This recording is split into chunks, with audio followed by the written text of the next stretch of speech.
I remember when I was 12, my parents and I, we took a tour at the Walt Disney Animation Studio in Orlando, and it was wonderful to actually see an animation studio, but however, it was apparent that the secrets that they have was definitely elusive to the outsider. Because here as a tourist, we were behind a plexiglass, so that plexiglass was pretty much like a solid metaphor for like that veil as mystery. But so flashing forward, I still wanted to learn animation, but just it was impossible at the time, because in order to learn, you would have to go to out-of-state university or a private college or even overseas, and it was virtually impossible for me at the time. Earlier last year or so that I started to take animation courses, and I'm telling you, I have seen so many online animation courses, but there was always still that veil of mystery. Flash forward to this year, I came across AMB's YouTube channel, AMB Real Animators Training, and I was blown away. I just couldn't believe, the knowledge that he was putting out there, the lectures that he was doing. It just pretty much ripped that veil of mystery off the face of the earth. And the thing that really sets his archive, his online lectures and stuff apart from everyone else is the basics. That's the one thing that a lot of the books, a lot of the online animation stuff lack, was the extreme basics, And when I started on that archive, I started understanding the spacing, the timing, the arcs, the slow in, the slow out. And with each exercise, it builds up on each other. And as a result, I start seeing, the arcs. I start understanding and timing things in my head. And it was just so fascinating. And because of that, it just helped revive, my lifelong desire of learning animation. And it just made me so happy that I'm able to pursue and to dream of becoming an animator. So thank you. So, are you going to join the library?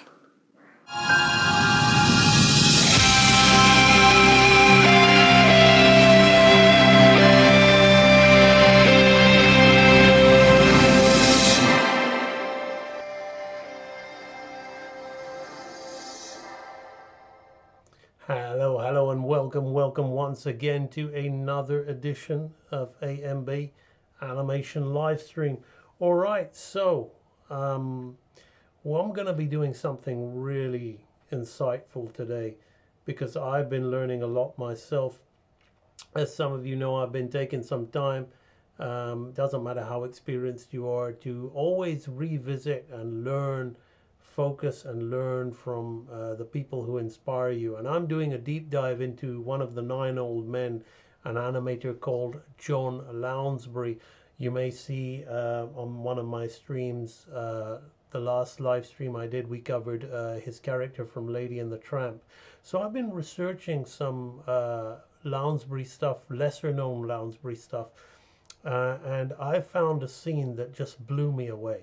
And to be honest, I'm not even sure if it is a John Lounsbury scene. I've tried to do some research into who animated it. I've got my suspicions that it was done by another very unsung animator of the time, who is lesser known and wasn't one of the 9 old men, a guy by the name of Cliff Nordberg, but I'm not sure. I can't guarantee you, but we're in for a real treat today, because I'm going to show you what I've learned from studying that, and I'm going to break down some of that live on the stream with you today as I'm continuing to go through it.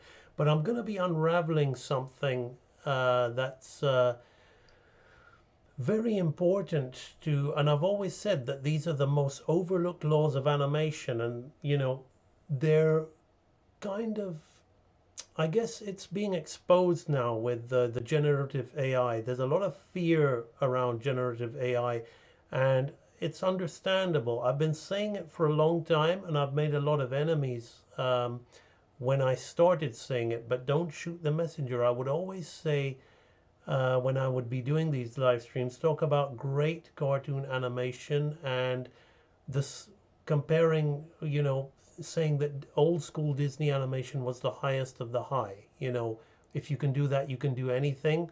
And you had a lot of anime people on stream getting upset about stuff like that. But listen, there's a lot of stuff going on at the moment about the Studio Ghibli app and all this and that. And I think a lot of the anger is because the AI is actually quite good at mimicking it.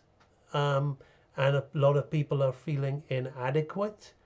And I'm not going to get into that, but what I am going to get into is it kind of magnifies what I've been saying as an experienced professional. And a lot of people who are in the know don't really fear AI because of stuff like what I'm going to show you today. It illustrates the zany, intuitive, straight ahead, crazy, you know, kind of animation that it's just can't be mimicked so easily. And even if you do train a machine to mimic it, the human imagination and all the different things going on, it's just insane. I've been looking at this stuff and I've been just blown away. And I'm not gonna focus on AI and make the stream negative. I'm gonna make it very positive, and I'm gonna show all you artists in the stream just how you can feel empowered with drawing and doing crazy stuff. Just crazy, crazy stuff, but still stuff that moves really well. You know, as I said, no smear frames here, everything is just, I'll have to show you. But we've just got two people saying hello on the chat. So I'm going to say hello to Cameron Allen Davidson Black. Nice to see you. Zedpo.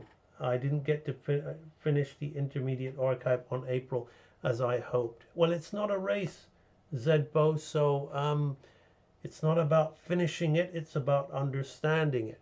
And then, you can even see me, even with all that knowledge that I've given in the training library, I'm coming and trying to find all those laws in work like this, and we're going to look at it. So without further ado, let me get my mic set up here. So hopefully if there's any sound issues, let me know. My man Cameron's there in the chat, who always chimes in about that. Right, so there's a lesser known Disney cartoon which I actually hadn't seen. In the UK, it was very difficult to get hold of.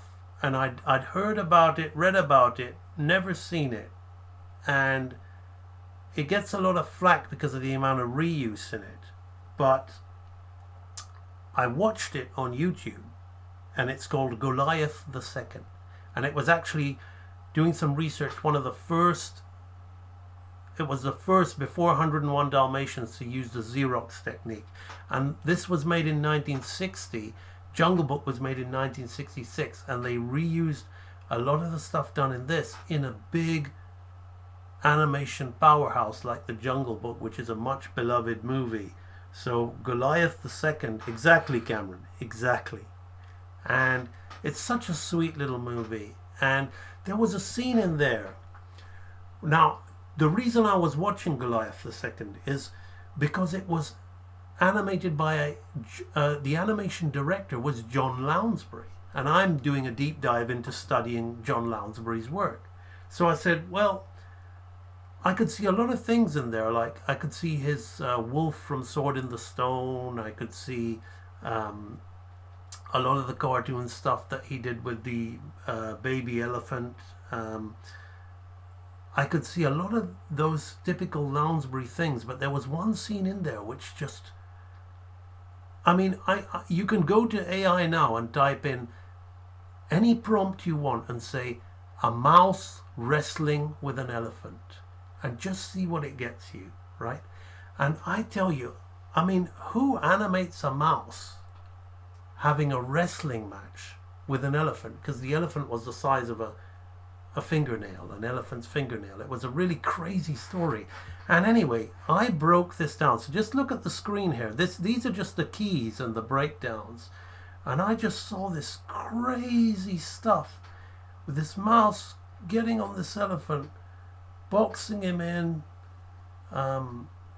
pulling him by the ears, pulling him by the trunk, grabbing him, throwing him over the shoulder, pulling him by the tail, taking him on his back. And I just saw that and I said, what in the heck? That is absolutely insane. The crazy, crazy stuff going on there. I had to slow it down, Lounsbury or not. And I've got my suspicions that it might not be Lounsbury. There's every good reason that it is Lounsbury, because Lounsbury was a master of cartoon animation and strong posing and staging of two characters with each other. But then this pretty much also seems like what Ollie Johnson and Frank Thomas say about the great unsung hero Cliff Nordberg, who would just really pull amazing stuff out of the back, just making stuff work that seems impossible. Now, what have I've titled this live stream? What did I title it? The hidden secrets, the lost secrets used by 2D animators, or something like that. Well, can you guys guess what that lost secret is? It's 3 of the laws. It's exaggeration, appeal, and staging. I mean, the whole idea of how are you gonna make a mouse and an elephant have a wrestling match, right? It's staged. They've really thought it out. But before we go breaking this down and explaining this, just look at these poses. I've made my drawings from frame by framing the thing, as you always see me do, but I can't take credit for because this is either Lounsbury or Nordberg or maybe somebody else, but I can't, just look at these poses. Look, nearly every frame is just an absolute work of art. And it's so, like, I was looking at that thinking, how are they getting away with that?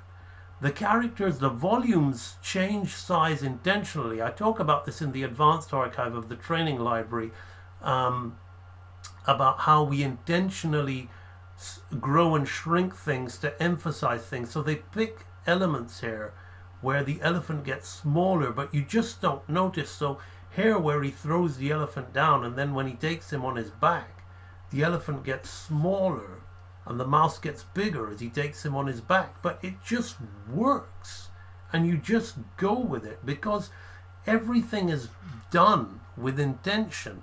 Some of these, the timing, for example, we're going to talk about that. I'm getting ahead of myself, but the timing is insane. We're going to look at the timing. I'm going to do a few frames. I'm going to break stuff down. But let's just first talk about some of the things going on here. So here we've got, like, we're sticking in around 2 poses. And let's just look at this, right?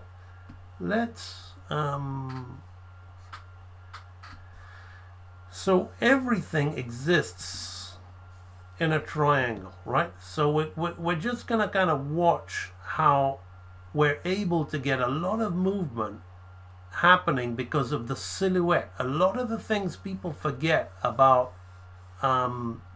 animation is we look at what I talk about in real animator training is what I call the secret science of shape simplification, right? Now, shape simplification is there's one big shape made up of tons of little shapes, right? Drawing this mouse was actually really difficult because he's completely black. from what so I've really had to kind of figure out where his, except for his, you know, his head and chest, but his fingers and his hands is, I've had to kind of work it out. So all we've got really to go by is, you know, I'm going to color in the negative space more so because it's easier, right? So let's just do a little bit. So the reason we can have all this stuff read is because it's just a big, massive shape with a little bit of negative space happening between it, right? Like that. So we're still seeing this whole triangle going on. And this is the important things, really important stuff, to understand how you can pull off so much movement with so few frames, which is a lot of this is on ones, and sometimes the elephant's on ones and the mouse is on ones and the elephant's on twos. So that's like, you've got like this going on here where we've got him pulling the trunk and wrestling it. Now we break away from the triangle with, again, amazing use of squash and stretch here, by the way. So here we've got this trunk which is being squashing and stretching here, but it's kind of like going, you can see with the posing of the character, everything's kind of within the body, like, so you've got the chest of the mouse here, so the elephant's trunk is within the shape of the mouse's body here. So it's really strong posing. Now we change and we go into, like, he pulls the elephant down into a different pose here, right? So we've got this long stretching motion to separate the two. So the two are together, but now the two are separated. And we've got this is just absolutely stunning stuff where everything, you know, is, if I was to go like this and this, right, and this, you can see how everything just lines up just so perfectly. These poses are just absolutely outstanding. So you have this coming up here like this, right? So let me just go with that a minute. Let me go here like this. Let me go here like this, right? I think this would be like this would be like this, and this would be like this, right? Right, so we can just see what's happening with those shapes that are occurring between the silhouette of the two characters. Then he throws the elephant down. Again, just look at how everything fits so nicely, right? So you've got his two arms here, and you've got this shape here, and the elephant's head is just in there like that. Then you've got his head on top, like that. So now he comes down and he starts wrestling, and this is the bit I'm going to break down here. We're going to look at this. So he starts wrestling with the guy, then steps on him and picks up his leg, right? So we're looking again at again this same triangle silhouette, which is kind of broken up, but we hit that triangle silhouette again in there, right? Then there's another breakage, but see, look at this, right? But we've still got that big triangle silhouette going on here. Look at this, just he's climbing the elephant, and the elephant is on there like that. It's just unbelievable. Every frame is a work of art, and there's no cheap smear frame here. There's no multiples here. This guy is animating everything. So it's cartoon mechanics, but somehow it feels like an elephant anatomy, right? And somehow he's pulling off that this mouse is crawling over the elephant and pulling his legs, and the elephant's body's turning, but it's all an absolute cheat, right? He's just cheating this body shape, right? So we just see that the elephant's got his leg there, right?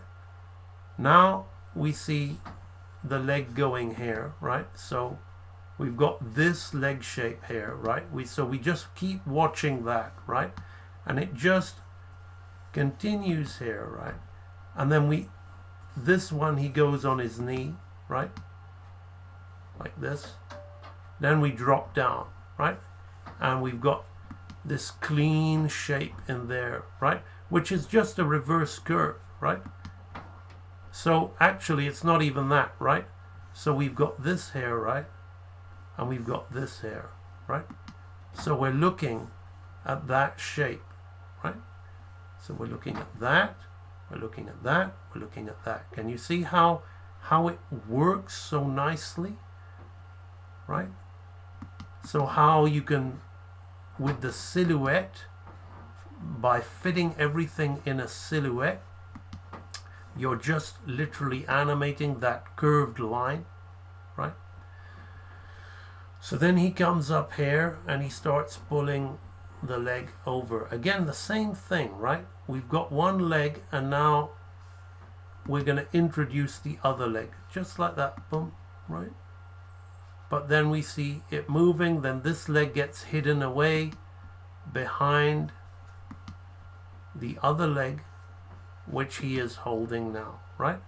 Pulling up there like that. Again, we're getting back to this huge triangle, right? And he's stepping on the, look, just watch this guy's head, right? Look at the shape of the head, how it changes, right? So we're looking at that shape move from here to here. So we're just moving that shape. And now he's squashing and stretching on the trunk, right? So then here we come down, right? So this is just going to drop right down, right? Like that. And as that drops down, right, there's something up here, right? And there's still something up here, right? So we still have that shape going on there. Now here, this is, look at the timing, right? This guy is on ones, right? And this guy is on threes. What happens is the elephant shrinks, right? Deliberately in size. So he doesn't like animate it beautifully, right? So it's all fluid as he shrinks, because it would look like a volume error. He has it kind of being bashed into place in a staccato fashion. Bump, bump, bump, right? So it's just like that. It's like, okay, I'm going to shrink the elephant down, and it's going to be like he's bashing him into like a kind of like tin can being shrunk in size. So it's deliberate volume change there for all of us to see, but it's being affected by the and just look at the timing of this. Like this is using favors. So here you've got this hair like this, and the next frame it's so close, right? So close. Very little movement. Then a huge just half, and this is on ones. No multiples, right? None of this, right? None of this. And I can scrub that super fast. I'm scrubbing that super fast, but it doesn't feel sped up. It just works. It's like bang, bang, bang, bang, bashing, because this guy is staccato, right? Just the illusion is just incredible. Really. I mean, I personally, like, I'm looking at this thinking, well, I wouldn't do it like that. I wouldn't do it like that. And I'm not sure if I would still do it like that, because it's just so, some of this stuff is so, like, uncontained, uncontrolled. And I'm thinking, how is it even working? But as I said, I've conditioned myself a certain way, and I'm learning from these guys now to kind of push myself even further. But right now I'm still looking at this thinking, I don't know if I would do that. And but that's why this stuff is so great compared to even like the 90s movies, which didn't even, you know, which was very formulaic with overly constructed cartoon characters that didn't have as much expressive exaggeration. John Lounsbury learned from Norm Ferguson, who was the original Pluto animator, and a lot of that kind of crazy short animation is used with these more feature-ish characters, and I love it. So here he comes down on him. Look how long his arms get, right? Over these two frames, just down here like this. This pose is just like, right? And he pulls his ears, right? Just enough to see how now he turns the guy around. See, look how this shape, right? We're looking at this shape. We're still looking at this shape, right? But then suddenly we're looking at that shape, but we now have a face appear, right? We now have a face appear. Just absolutely insane stuff. And the mouse runs around him, right? So the mouse moves super quick, but he moves really slow, right?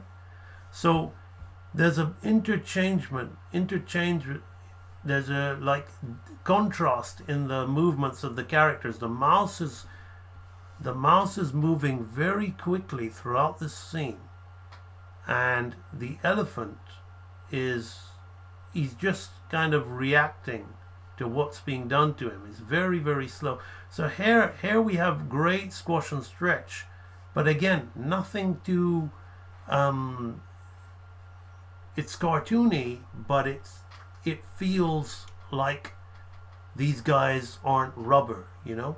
It's just perfect balance, right? So he comes here. Now the mouse has gained in size a lot, because he's the one doing the attacking, he's the one doing the grabbing, and the elephant is getting smaller here as he's pulled along. And then we cut to this wide shot, and we see this animation of him running. Now look at this little stumble he does, right?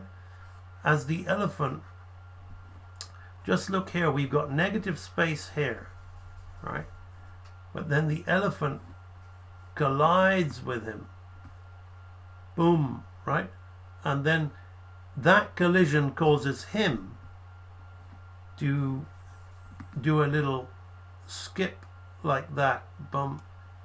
And then he comes there, and then up, just like a judo man, throws the elephant down. Now look at this. This is a huge circular motion, right?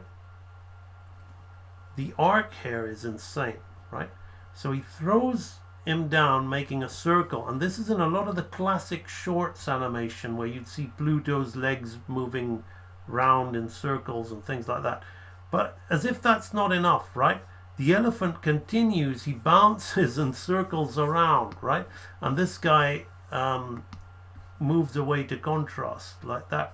It's almost like in slow motion he is, in comparison to the elephant, almost like those Street Fighter video games, like like it's so funny, like. And then as he lands, his tail can just look at the posing. Everything is just so thought out. Every drawing is like an absolute work of art, and he's waits there. You can see that this drawing is on a hold for fours, while he then grabs the tail and then puts him on his back. And this guy gets really small, but intentionally so. And you feel it, but you don't really see it unless you keep watching it over and over again to, to analyze it. And then you analyze it, and you don't say, well, that's an animation error. You say, well, that's what actually makes it work. That's what makes it better. That's what makes it funny. He's got him on his back and he's running off with him. So that is some of the most incredible cartoon animation, or animation in general, that I've personally seen.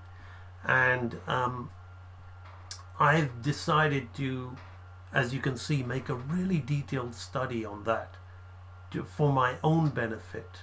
But I've been waiting for an opportunity to do some of it on the live stream with you guys, because it is I think it'll be good to show you some of the timings and the breakdowns of some of the action going on in here, because I've still got like there's a lot of these are just the keys and extremes here, and I'm missing a lot of stuff here. Like here there's a lot of staggering going on here, right? But I'm gonna break down on today's stream, I'm gonna break down this action, right? We're gonna look at more like what's going on in some of the breakdowns here and some of the timing choices here. So stand by for that. I'm gonna look at the chat, and I'm gonna see if any of you guys have got any questions, and I'm gonna also have a quick look at the community group and comment on some of your posts in there, and then we're going to jump in and we're going to do some frames of animation on this thing here. So let me just look at the chat here. So we've got Silver Sun telling me what he's doing with Instagram. This is insane, so well done. This is the kind of animation I like seeing. Absolutely. Arcs. Just Silver Sun and Cameron talking amongst themselves. Hello, Bo. Okay, right. So no real questions. So let's have a look at some of the work in the animation community group, growth, development, and progress. So we've got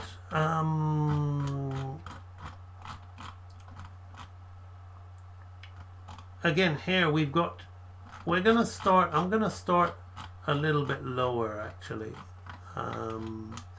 Let's look at Theodore's attempt at the front run first. I might have done the figure of 8 arc on the hips a little subtle again, or perhaps during the cleaning stage where I lost them. Let's have a look and see how he's doing. Again, I can already tell that your proportions, your legs are very small in comparison to your torso. It doesn't matter. As you're piecing this thing together, you're understanding the mechanics, and in time you'll get more accurate with your proportions.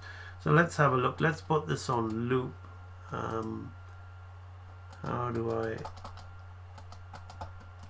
My right click is playing up loop. Okay. Not bad at all, actually. Yes, your proportions make it look a bit strange with the very big upper torso and tiny legs, but the figure of 8 is clear in that. In the upper torso, the lower torso, the swing on the arms, the head overlap. Let's just do a little bit of frame by framing. Good, good. You've attempted to do the turning of the torso in there by shading either side. Again, you'll get better at drawing as you go, don't worry. And that carries to that side, and the figure of 8. No, I wouldn't say that it's too subtle a figure of 8. I would say that that's a really strong effort. Keep it up. That's, that's really good. That's quite accurate, actually. The only thing letting it down is because you've done it piece by piece, and that can result in proportional errors, but you've pretty much, I would say 80%, 85% got the motion pretty much spot on. So well done to that. Cameron, you are on the live stream at the moment right now, so this is your dog. You're doing this on paper, so it's good. So this actually shows that Oh, get out of it, man. Loop. This actually shows me, Cameron, that you're more than capable of drawing and animating on model. So while your personal life drawing skills and general drawing skills are continuing to grow and need work, your understanding of animation and your understanding of construction, if it's given to you, prove that you could in between, at the very least, on a pro project, because this shows that you can draw on model. It's good work. Keep it up, Cameron. I'm not going to say much more than that. You're always quite steadfast in those. These are your perspective, Cameron. What I want to maybe see from you is a little less mess now. A little less mess as you're making these drawings. Try to be a little bit more, particularly with the perspective, more so than the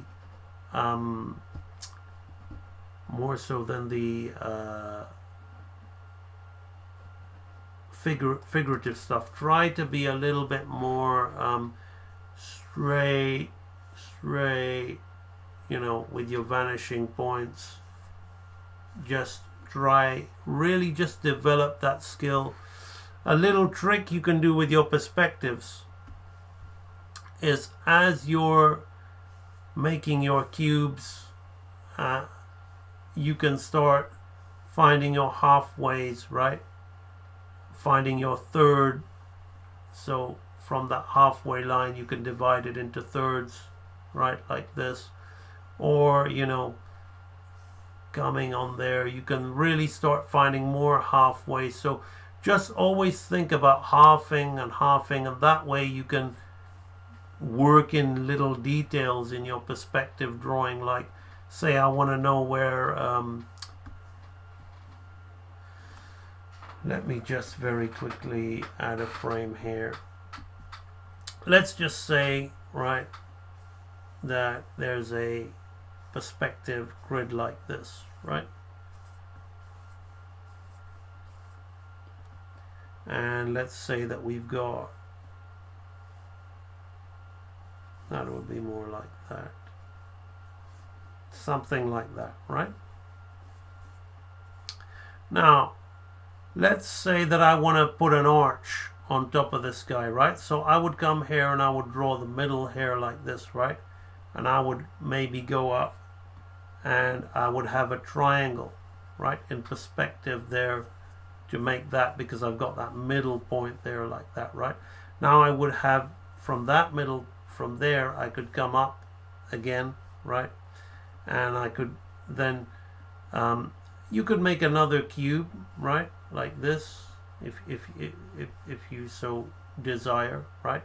And then I can have if I want to be super accurate, I can do that, right?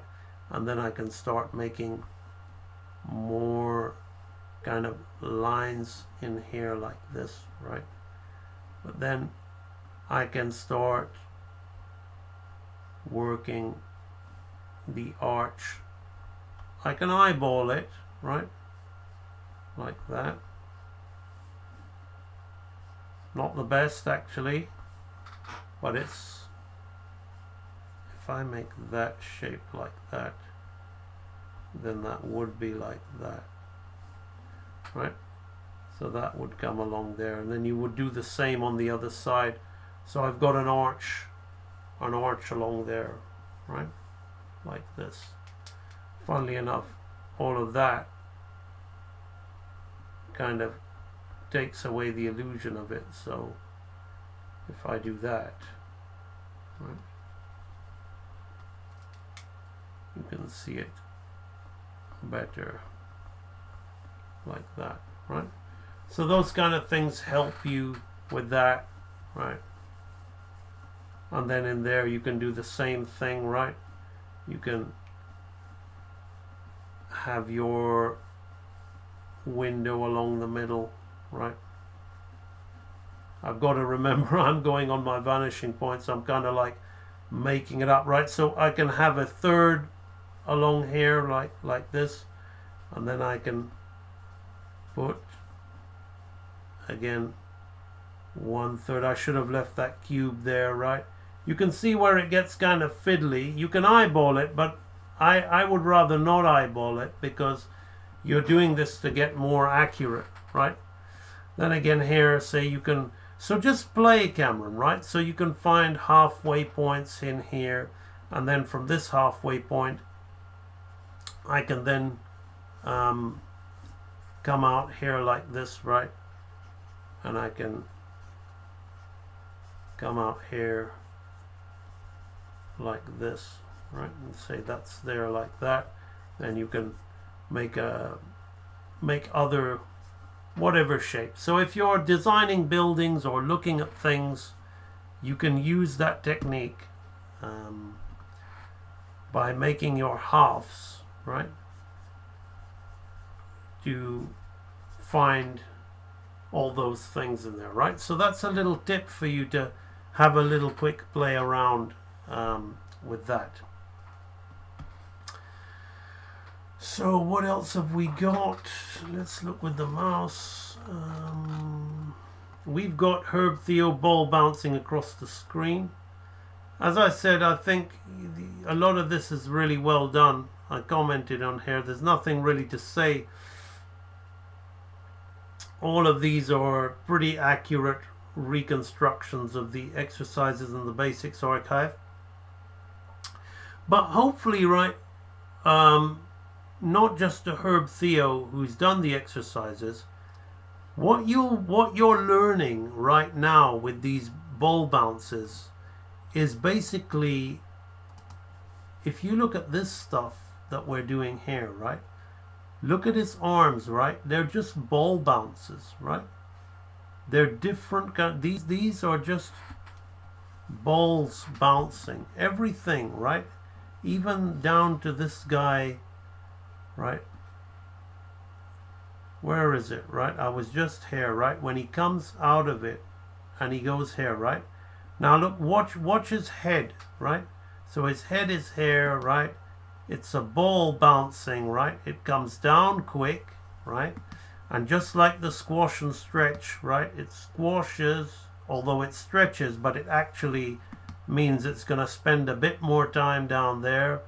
Then it just goes up, right? It's just bouncing balls, right? That was the path of action of that, right? Doing. But he's pulling that along with it now, right? Which then takes it into a whole new thing. So we're looking at it as an illusion of, right, it's a mouse pulling an elephant by the ears and turning it around, but all these kind of like shapes that are moving that we're having to keep an eye on, all these different, like even his little nose and all that, they're all just, look at the up down of the nose, right? The nose is kind of played straight here, goes here, goes here, goes here, so it slows in, right? Then it suddenly comes up here, right? But then it stays there, right? Right? It stays there, and it's still pretty much there, right? So if you just watch the nose, right? There's a lot of movement going on here, but the nose is just staying here, keeping him in place, right? So in order to do stuff like that, you've got to be doing, hey, the lovely Hervonia Baker has joined the chat. You've got to be doing stuff like this. So you're doing good work, Herb Theo. Blake Benedict is studying the humerus. Going through this study, I realize how much the arm is like the pendulum. I haven't done the pendulum yet, but that's next on my training. You're doing anatomy and basics together at the same time, which is actually really clever. It's what I recommend if you have access to both archives. So this is your own study, I think, taking it even further than what I asked you to do. I don't remember doing the humerus with the scapula, so props to you for going even further than what the archive suggests. If you feel inspired to do so by combining those two bones, then this, Blake, I tell you what, you're really bossing this real animator training right now. I'm so impressed. Okay, Tim McHugh, you say it's been years since I posted in this group. I may need tweaks to improve, especially with the drunkard mouse raises its head while saying hurt me. I don't know if it's subtle. I just need honest feedback. Right, I can tell you my honest feedback even from looking at the drawing, Tim, right? I feel, now I know that you've bought some of my archives, but I feel you really need to do the studies before attempting stuff like this. That might not be what you want to hear, but it's, honestly, that's what real animator training is all about. It's about kind of like just keeping it real. If we look at these drawings, I know you love Disney, Tim. I know you love 90s Disney, but for me this stuff is beyond 90s Disney. Like Eric Goldberg is the closest, and he's a master cartoon animator, but I haven't seen anything even he's done as zany as stuff like this. So if you look, every frame of this is just posing gold. And even when we're staying around, like we stay around here a lot, he bangs his head. How many times? 1, 2, 3, 4, 5, 6, 7, 8. 8 times he hits his head. So it's not even a loop, right? It's all different. So, but we just stay in a pose and then we change into another pose, right? Now that elephant stays there for a bit, then we change into another pose, right? We see him on his back for a little bit, then we change into another pose, right? We see him like this, then we change into another pose. So this stuff, this acting and all this stuff, I feel in today's world of animators, again, just touching on the whole insecurity about AI. Listen, when there's hate, more often than not, it's because there's fear. And people are afraid of AI because it's exposing inadequacies, because a lot of digital artists have only got good at drawing stiff faces with no expression, and they don't know how to animate like the kind of animation I'm just showing you. Like a simple Miyazaki character's mouth growing and shrinking with a few movements of the arm.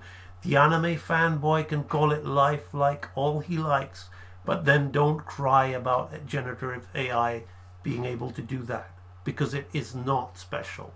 Maybe the art style and the illustration and the cinematography is special, and you can get upset about that, but when we're talking about animation, it's not. It's easy stuff to do, right? So you want to kind of really, if you want to do cartoon animals and cartoon acting, then you really need to know the basics of animation. So I can see you using charts there and everything. Let me have a look. But just looking at this drawing, for starters, the posing, Tim, is really weak. It has to be said. So I don't know, like this guy in the foreground's off balance, and the other guy, his legs, like he's a cartoon character, but again, it's very stiff, weightless pose, and his head feels so detached from his body. So I don't really know what's going on. When I look at this, I can pick any frame of this, right? And I know what's going on. The mouse is grabbing the elephant's leg. The mouse is grabbing the elephant's trunk, right? The mouse is hitting the elephant on the head. The mouse is pulling the elephant's ears. And it's like the mouse is embossing the elephant throughout the whole thing, right? The mouse is throwing the elephant over his shoulder. Every single drawing is, forget about the fact that they're great drawings. This is what old school Disney animation was about. Old school Disney animation was about the illusion of life storytelling. John Lounsbury, the guy who I'm studying, I was reading about him, and he learned from a guy called Norm Ferguson, who they say wasn't that great a draftsman, but Lounsbury was, but a great animator. And they animated Pluto, and they said, we want him to feel like a dog, but not move like a dog. Don't be so obsessed with the realism and the anatomy, but give him the behaviors and mannerisms that everybody thinks a dog has, and he'll naturally feel like a dog. And it does.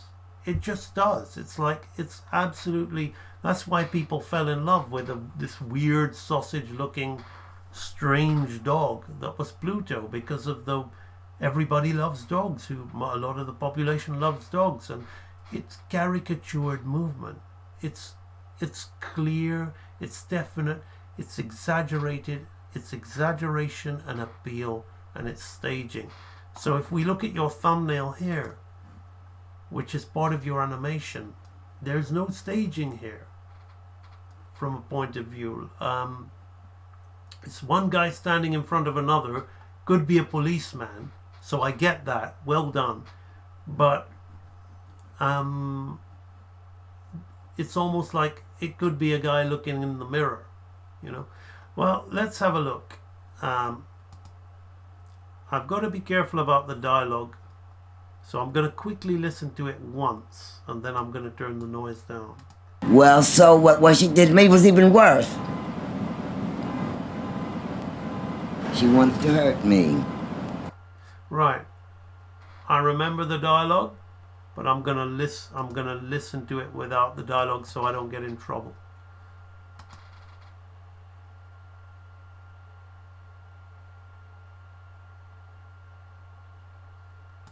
Right, you see, you're gesturing, and you're putting the timing in the gesture, and you're having him whisper to the policeman.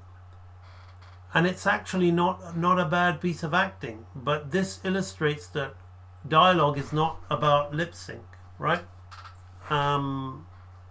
It's about the posing of the character, you know, it's a very lazy piece. He's just staying in the same position. There's no even subtle shift of weight, and it's just like the arms are not arcing in accordance to the anatomy of the character. So here you have him coming down and then coming up. But it's, again, there's no need to draw this. And I know I'm speaking to you in a language that you'll understand, Tim, because I know you love hand-drawn animation. You've been following me for a while. I think you bought my product, and you talk to me on the live streams many times. So so if we look at this, it may as well be cut out, right? There's no squash and stretch on the character. There's no changing of the shape of the posing, right? We're just staying with that bottle there. He's shrinking down. His legs are bending, but he's not really going down, right? And then we come up here like this. There's no drag on his arm. We just come harsh down. His arm is smaller here. There's no real silhouette. Again, if we look at these poses here, there's clear silhouettes going on, right? We can clearly see, even though I have an in-between, right? We can clearly see where the arcs are going, right? So you've got your guy here making this pose like this, right? Going between here and here. But there's just a slight movement of the head, and it looks more like his neck is telescoping, right?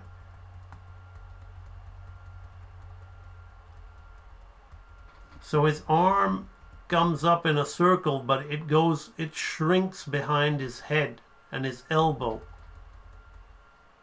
So let me just take this hair for a minute and show you just what a little bit of appeal, right?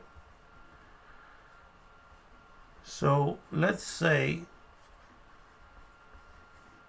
we want to think about the silhouette of the character. So let's take your pose, right? Like this, right? So I'll have the alcohol bottle down by his side here like this, right? Whereas yours is where is it?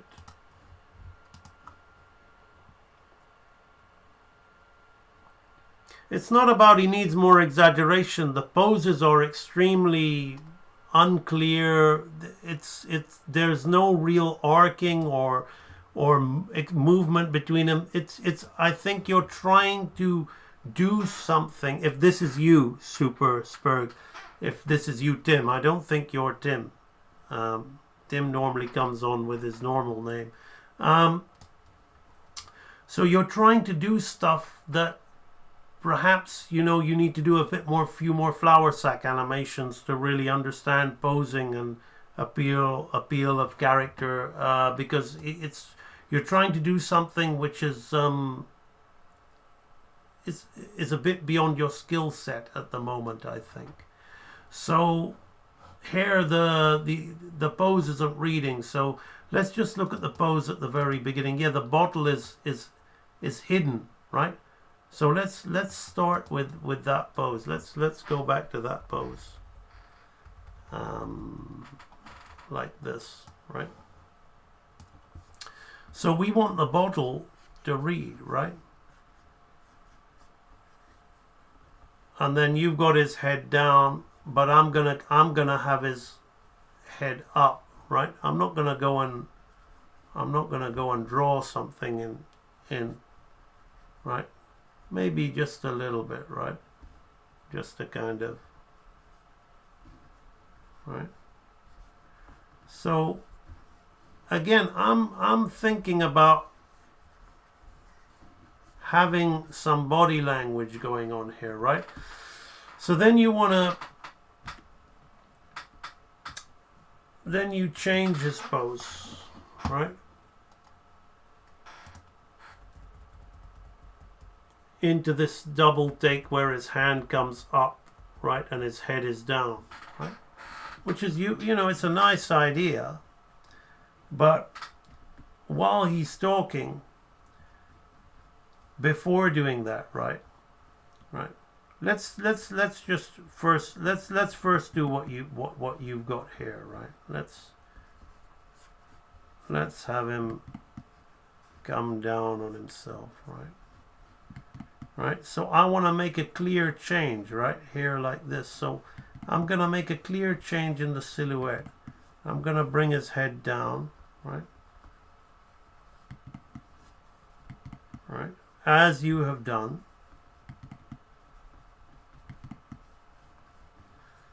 But I'm going to bring his arm. I'm not going to hide his arm behind like that, right? I'm going to bring his arm up here, and I'm going to emphasize the hand, right?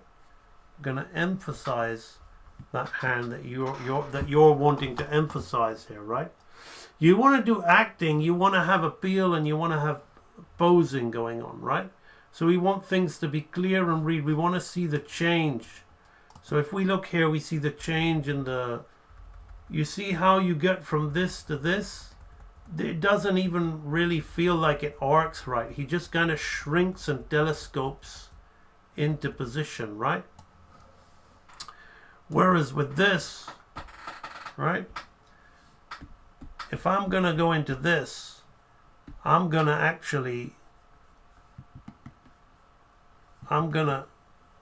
come up a little bit, right? I'm going to come up, and as I'm coming up, I'm going to bring that bottle, right, I'm going to already change the angle of that bottle, right?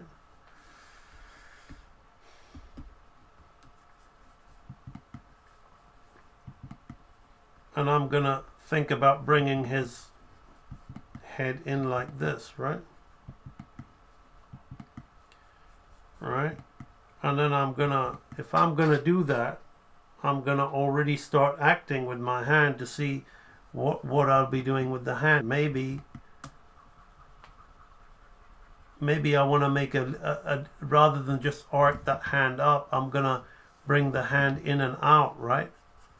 So I'm going to have him do this, right? But you'll see, right, what I'm going to do here, right? So then from coming from there to there, as he brings, I'm going to come down again, timing wise, I'm going to come down on thirds, right? But I'm going to put a little bit of drag on his head here, right? To really emphasize that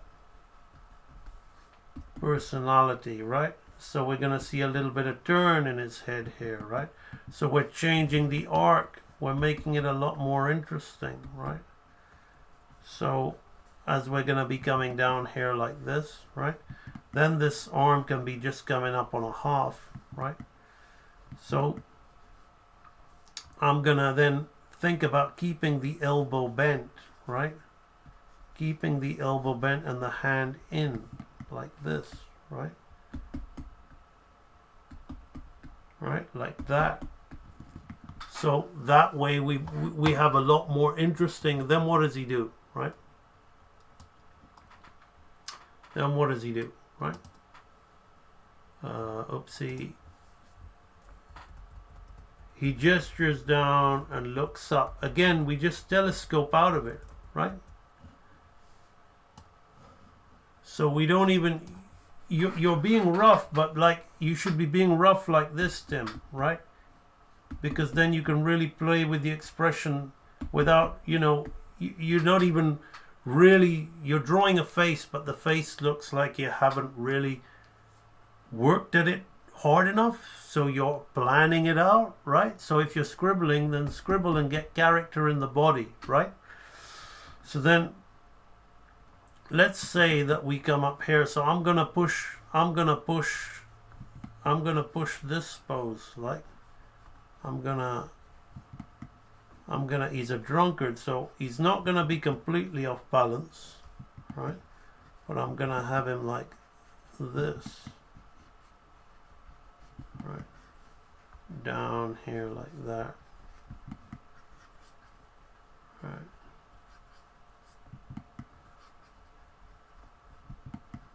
And he's looking up with his mouth open, right? Then his hand's gonna be out like this, right? And I would make his hand bigger, right? And then he'll have to settle in on himself to catch his balance, right? So we've got his hip and shoulder line here like this, right? Bum, bum, bum, bum. Then I'm gonna have him kind of settle, level up on himself, right?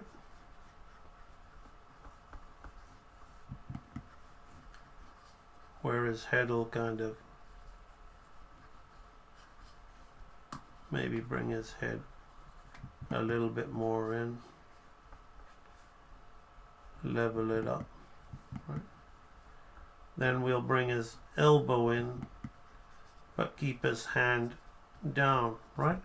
So this is the way to really kind of play with it, right? Without really drawing, right? So you want to figure out the movement, right? Here we've got big clean arcs of that movement, right? We've got the hand going in, right? Because he's going to gesture with his hand, and a big circular arc this way, right? And the head, right, as this arcs this way, right, the head arcs this way, right? It goes around here and through here while the hand goes this way, right? So look at the opposition of the head and the hand, right? So, and then, you know, we go a little bit up before we go down, right? So this is all the animation laws that are going into this movement, right? And exactly the same stuff is done in this kind of work, right? So I see a lot of people wanting to do 10-second club. I don't know if this is 10-second club, 11-second club, and all this and that. And I get it that you want to feel like you're learning and you're being constructive, but it's just not the most productive or efficient way to go about bettering yourself, especially if you've invested in a course. So you're going to want to be honest with yourself. It's like, why are you doing it, right? There's nothing wrong with doing this, by the way, Tim. If your goal in life is to enjoy yourself and to be happy and to enjoy bringing something to life and feeling, hey, I did that, then keep doing what you're doing, right? I'm not trying to patronize. I'm just trying to give you a balanced counter to what I'm suggesting. If you're kind of feeling like where I talk about people, the thing is that's why I've called this real animator training. It's like I just care about being the best you can be at the craft, not the best as far as other people are concerned, because where other people are concerned, there's other people's opinions, and you're not in charge of other people's opinions. So you can only be the best by your opinion of what you're doing, what your tastes are, and bring out the best in you. And that's what my system and what I'm trying to encourage people is all about, right? Online you can find all kinds of people doing all kinds of things, and if you draw inspiration from them and you want to, those people, in my opinion, are not ready to be doing what they're doing, and they're not good enough at the craft. They may be good enough to be having fun and playing like a kid in a playground plays cops and robbers or mothers and fathers, or plays with his Lego at being a spaceman. There's a lot of people online playing at being animators, and that's why there's a lot of people online bitching and moaning about Gen AI. Okay, I've got a tongue tied there, right? It's a lot of people crying about that, and again, it's inadequacies, and I'm just calling a spade a spade. If they could do animation to a very high level and they were happy with their work, they wouldn't be. Right? Being an industry professional doesn't mean that you're doing animation at a very high level in this day and age. It's just, the AI thing has just exposed the inadequacy of their abilities, which is bringing a lot of fear to them, which is bringing a lot of hate. What did Yoda say? Fear leads to anger, anger leads to hate. Right? So, hate all you want. That thing that you're hating is simply magnifying something lacking in the person doing the hating, right? I'm not talking to you now specifically, Tim. I'm talking in general about why I'm here and what I'm doing. I'm here to help people who want to draw and animate do great work, thus feel great about doing great work. So my thorough recommendation is, if you would just take the time, it may seem like a long time, a year or 2 years to be learning basics, but once that's done, it's done, and then you can do this stuff a heck of a lot better, and you'll be wondering why you took so long to learn the basics, right?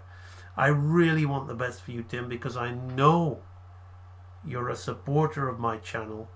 You follow me a lot. You comment on my work. The last thing I want to do is to bring any kind of ill feeling or negativity to you. So all of this I'm sharing with you is with the greatest of love and respect, right? Because I want you to do great work and to feel good about your work. Because I know, maybe I'm wrong, but I know, I get the feeling that I know that's what you want from the comments that you talk to me about hand-drawn animation. Okay, so that's Tim's stuff. And how are we doing for time? So 1 hour 10, right? That's looked at the stuff in the group very quickly. If you want to join this group on Facebook, you can. It's free. We've got 4,000 members in here. And if we go to the featured section, you can try out some of the Real Animator training libraries by copying the password in the description, clicking on this link here, and pasting that in, and you've got 9 free archives to explore and experiment some of the training library thing. Now, very quickly, before I move on to the next part of the stream, to people who have done Real Animator training, that doesn't, or doing it, it doesn't give you a pass, right? Because if you're doing it with the mind to just race through it to say I've done it, but you're not really understanding the things that are being taught in the archives, and you're just rushing through it to complete it, you're missing the point, right? You're gonna be just following along to videos and going, okay, next one, okay, next one. You need to really consolidate what it is that's being taught in there in order for this stuff to sink in. So attitude is everything. If you don't want to animate bouncing balls and stick men and swinging pendulums and flour sacks, just understand that that probably means you don't want to animate anything. You think you want to animate, but you just want to draw the things you like doing, and you want to feel good about pretending to be an animator. Because when you want to do something for real, you got to understand that whether it's a mouse, an elephant, a samurai warrior, a girl with big boobies, or whatever who floats your boat, they're all just lines representing shapes which you're learning how to move and create an illusion. And if you don't understand that properly, then it's never going to happen, right? So I'm going to move on to looking in more detail at how the mouse comes out of here and mounts the elephant to grab his leg. I'm gonna break some of that down, and we're gonna do that for the rest of the stream. But before I do that, I've seen that there's a question from my friend Kevin Silver in the chat. So the Goliath cartoon, absolutely, yeah.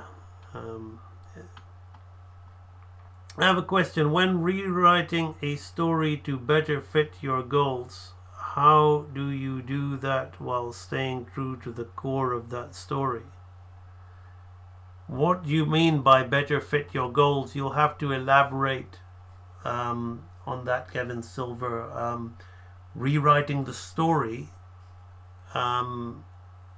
if you're rewriting the story, you're staying true to the core of the story. If you're focusing on making the story better, that's why you're rewriting it. So I don't quite understand what that question means. So if you want to type that again, and I can come back to it later and explain a little bit more, Kevin, then we can do that. Right.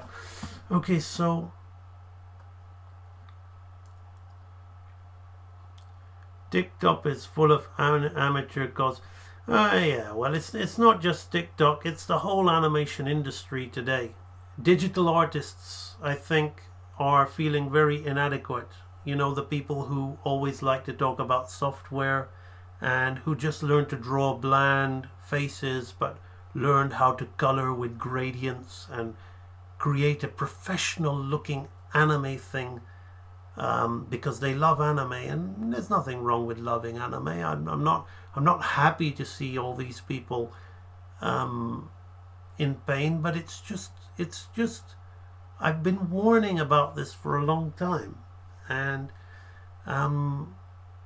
it's one thing saying there's a lot of dishonesty going on because fan artists have been copying people's characters and styles all the time, and nobody said a thing. But generative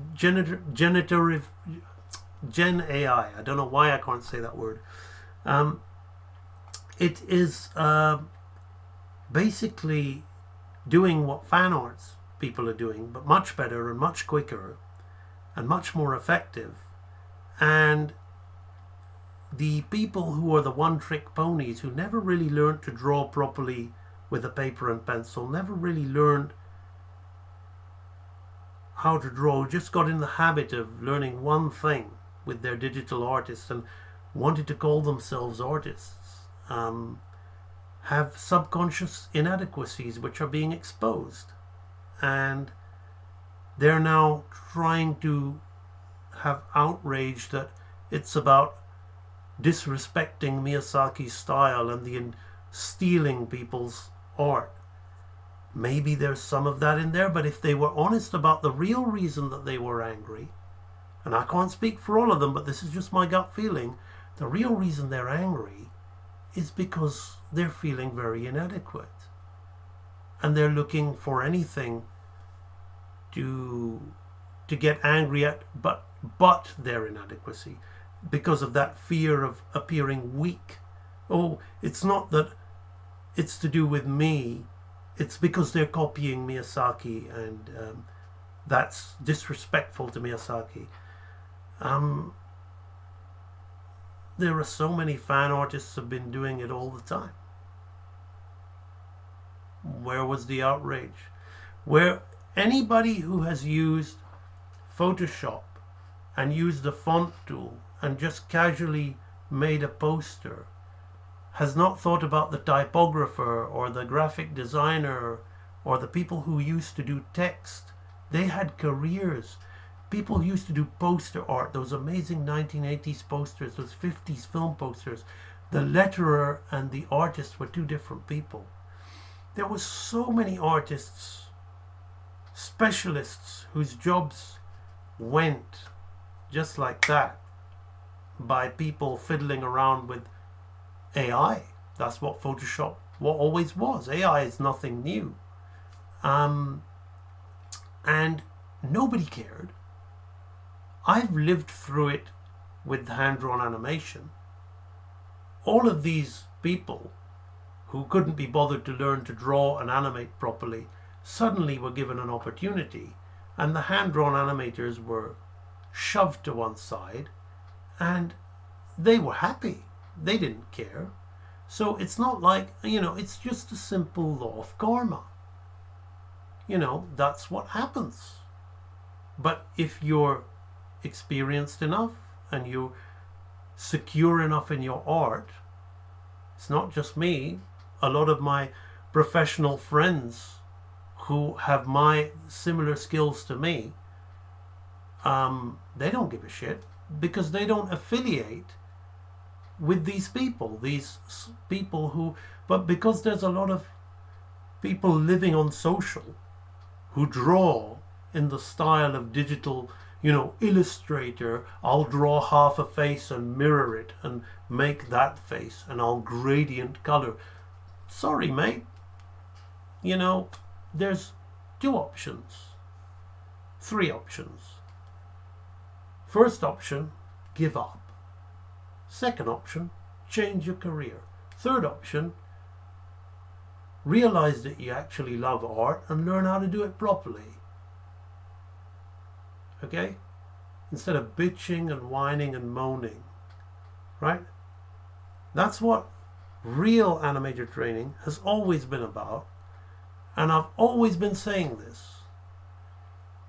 And I don't care how much hate or butthurt people get upset and want to blame me. It's like shooting the messenger, right?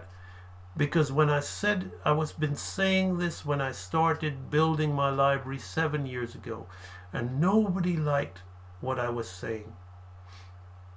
They were calling me obnoxious and all kinds of things. Yes, I kind of play into the role. I have a bit of fun. Maybe I deserve a little bit of that. But the fact is, you know, I've simply been saying the same thing, which is why I called my system Real Animator Training. Because if what I'm doing and what hand-drawn animators are doing isn't real, then why do we have the word artificial? People didn't like me calling my system real because it exposed those inadequacies that they subconsciously feel. Now AI is here. They're calling AI artificial. Artificial. What's the opposite of artificial? Real. Real animator training. You know, it could be real anything. So, what's being talked about at the moment? Just joined the stream. I think I'm misunderstanding, but it sounds like you might be defending AI and putting down digital artists. No, I'm not putting down digital artists, and I'm not defending AI. I'm just talking about the way of the world. It's not defending or putting down. These guys have subconscious inadequacies about their inabilities, and they're venting and angry at something that's exposing that. You can call it putting it down. I simply call it an observation that I've made about the people getting upset. Again, it's about the circles you move in. I'm kind of older now. My circles are hand-drawn animators, people who used to animate on paper. We don't really identify with these online, you know, youngsters who just learned how to use brush tool and mirror and Illustrator and all that kind of stuff with gradients and all that. This is why yeah, I mean, again, it's how educated are people as well. I mean, this is nothing new. I can't remember when it was written, but way back in the early 1900s, a guy called Walter Benjamin written an essay in a book called Illuminations, called The Work of Art in the Age of Mechanical Reproduction. About everybody was afraid about what would happen to art now that you don't go to a gallery to see it, the original, and you can just buy a book and the print is there. You can hang a print of the Mona Lisa on your wall. People were shit scared at the time when printing became a thing, mass printing, seeing magazines with all these things in there. It's just simply the cycle of the world. So this is, I'm talking about that because I feel that it highlights why I'm doing what I'm doing. I'm doing the kind of animation that, you know, go and type it in now. Type it in, Disney style mouse wrestling an elephant, and see what you get. You'll probably get some shit Lion King copied, you know, that style of 90s formulaic. You wouldn't get anything like what you're seeing on the screen now, right? You just wouldn't, where every single frame is drawn in a certain way, with a certain balance of shapes, the certain silhouette harmony between each, you just wouldn't get it. And that's the pure power of human imagination and organic, intuitive drawing. And you know what? Even if they did get it, so what? They're always going to be a step behind, because it's always the pioneers, like people like John Lounsbury, who I'm studying at the moment, who come up with this stuff. And it just makes us real artists have to come up with better stuff and more intuitive, imaginative stuff, and it'll make animation even better, right? Because the human brain creates it all, right? But most people sell themselves short. Okay, right. I noticed a lot of artists complain about AI all day in the stream, like, oh boy, well, you won't hear me. You won't hear me complain about it. It's just do you have courses for background animation? No, not so much, because background, if you mean designing backgrounds and drawing backgrounds, not really, because that's background art and layout, and I've got that in my storyboard section, but not about the detailed painting or something like that. Maybe you can look at Aaron Blaze for something like that, where you're painting and you're doing more illustration. But if you mean animation in the backgrounds, then you're probably talking about effects animation or character animation or trees or leaves or things like that, which are just, again, following the rules of basic animation. So there's no need to have a course about that, unless you want to look at how to animate leaves and trees and things like that, which again, you just, once you know the rules of animation, you would simply just research that thing and understand, well, that leaf is following a pendulum arc, easing in, easing out, slowing in and slowing out at certain points, the arc of motion and such. All right, now 1 hour 27. Let's jump in and let's do some Goliath, right? So I'm going to look at this, how we get from hair to hair, right? I'm gonna look at that.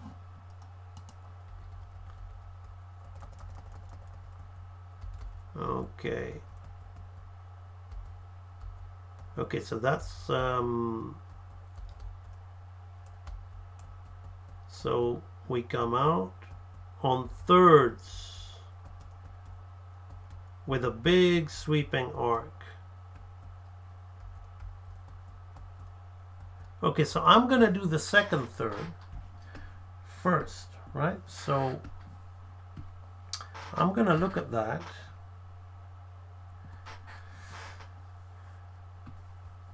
And I'm gonna see, right, that his head is hair, right? Let me put that, and it's hair like this. So we're gonna be thinking about that being 2/3 of the way, right? Before I start really studying the drawing, I need to have the animation working. So I look and I study the timing and the spacing of this guy's of where everything is. I'm just going to double check where that nose is. So when you're making your studies, yeah, that nose is practically in the same place, but then everything else is 2/3 of the way, right? So this is 2/3 of the way. I hope this is showing up on stream what I'm drawing. I can change the let me see where we are, right? I can change the color of my pen. I'll change everything to black, right? It's gonna be a bit mucky in black, but I'll change it to black so you can see what I'm doing, right? So this is 2/3 of the way, like this. How do you get all those frames on your program? Do you get these of a certain website? I'm drawing them. Keep watching. If we talk about the program, we only talk about my drawings, right? Because I always like to say, to the people interested in software, go use AI now. That's the only thing for you, right? Drawing is everything. The whole point of me doing this animation is so that I can learn, right? Now I'm going to look at the silhouette, because the arc is a big sweeping arc like this, right? So I'm going to look at the silhouette. Now I'm going to see that this is a slightly straight, and we're going to curve in there and everything. So we've got the guy's foot here, right? But everything lines, right? So this is how I train myself to study these guys' ability at posing, so my own ability at cartoon posing will get that, right? So I'll start to learn from these guys, right? You can never stop learning. And this thing is this leg now comes 2/3 of the way down here. So we have the leg coming 2/3 of the way down, like that. I'm going to see what happens to the elephant's head. Oh, it just squashes. Oh, no. Okay, so that's interesting. So the head of the elephant is very different. So I'm going to get rid of the next panel. It doesn't really move, right? It just squashes before it does one big jump, right? So it squashes down. Let me just see the eye. The eye comes down like that, right? So there's a bit of a turn this way. Does the ear come down? This is the really subtle stuff, right? From when we look at the big action of the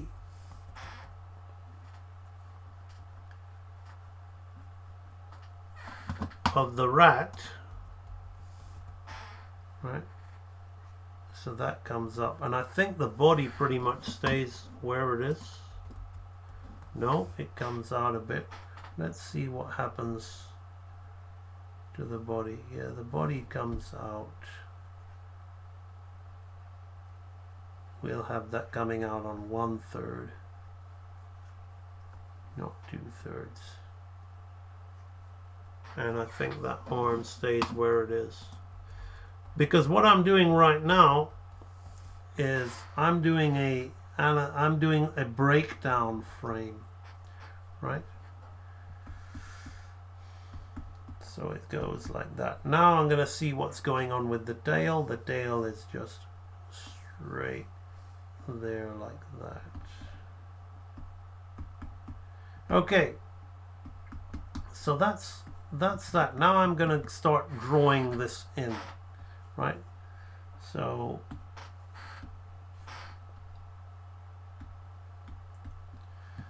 I'm going to look at this and see the path, so I can see the eye.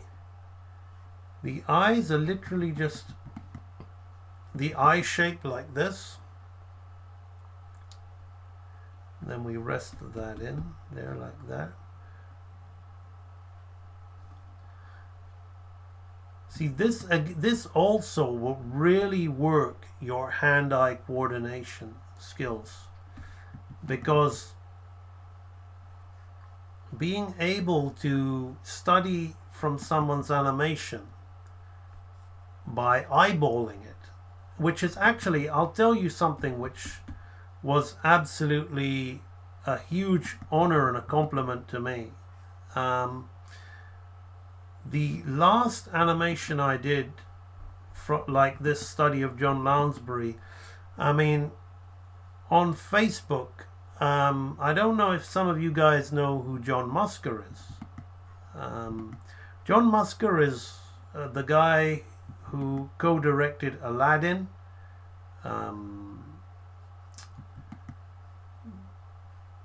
Basil the Great Mouse Detective. What else did he do? I think he did he do Hercules? I'm not sure. He also did Moana, but I don't really want to talk about the CG films. But so he's a huge Disney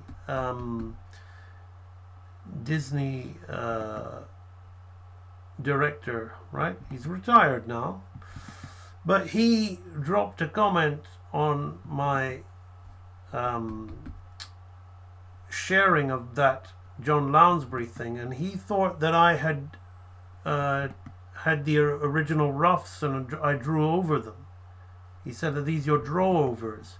He did notice that some of my drawings were quite elongated, but he said, "Are these draw-overs? This is beautiful." I said, "No, it's not draw-overs. They're eyeballed from a YouTube video, not from Mr. Lounsbury's roughs." And to me, that was a huge compliment, because to have somebody of that caliber believe that I'd drawn over Lounsbury's originals, and he actually studied that scene. He said he studied that scene when he was at animation school. So to have one of the biggest directors in animation reach out to me, and who had studied the scene that I did for my YouTube breakdown to help you guys, to have him believe that I had drawn over Lounsbury's roughs was just awesome, actually. So my point being that once you know what to look for when you're breaking down these animations, you're not just copying, right?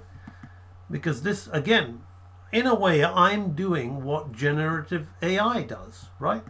Generative AI learns, right? It learns by studying, right? And all of us learn by studying, right? First, we study animation rules, right? And the basics and the fundamentals. And then you study the masters. I actually got inspired to study more of these guys after my daughter is currently doing a music degree, and she's doing composing, but she's really getting into playing piano, getting really good at piano, because she's hanging around all these piano virtuosos, all these amazing pianists. And those guys are studying Rachmaninoff, Chopin, Beethoven, Mozart, Stravinsky, and people who I wouldn't even know the names of, right? Because while I do listen to classical, I'm not that well versed in it as my daughter is. So I thought to myself, my God, animation is one of those such a poor craft by the people practicing it, that most people, and this was a lot of, myself included to a degree. I did study the greats a little bit when I was younger, and my mentor had me studying the greats, but just a little bit here and there. But most people in animation today, they do their dumpy little courses, right? Whatever, or even they could even do a great course like mine, right? But then they don't really look at any great animators and really take time to study it, really like the way a pianist would have to play Rachmaninoff over and over again, right? And those pianists who obsessively play Rachmaninoff over and over again become virtuosos. They become obsessive. They become absolutely amazing at what they do, right? But here we have an art form filled with people just wanting to say, I'm doing my own thing, or I'll take somebody else's thing and do a fan art of it without even really studying the thing that they're doing a fan art of. You know, it really is a medium filled with juvenile-minded practitioners who really are just big kids playing Let's Pretend. And somebody said I'm running down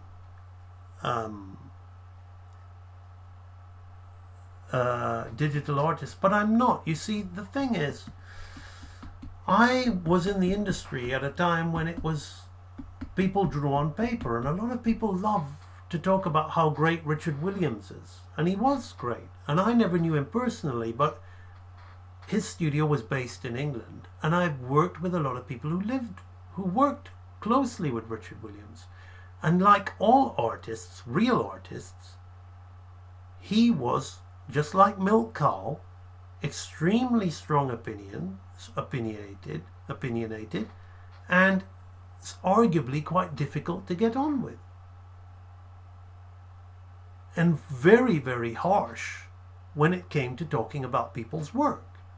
And that's just what that little group of elite people who are at a very high level, it's not like they're talking down to people, they're just at a very high level. And when somebody's not at a very high level, they're not going to be intentionally mean, but they're just going to say, sorry, mate, or that's not really good enough. But since digital art came, we've got a lot of people hiding in their houses, looking for validation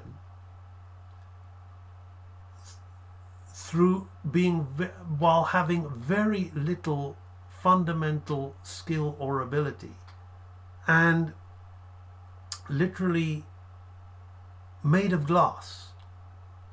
And AI has come here now, and it's completely shattered their world. And that's just the way it is. If you really want to get good at something, learn it properly. Treat animation like a pianist, a serious pianist, or anybody else who's serious about their craft. Don't just learn how to do an animation program from a cheap course of how to move little shapes around and bounce them around and say, right, now I'm a filmmaker. Okay, you want to do that? Do that. Good luck to you. Maybe you can still be successful, but then what you're doing, as AI has shown, it just ain't that special. You know? So there's no need to get hurt about it. Right. So that's that frame.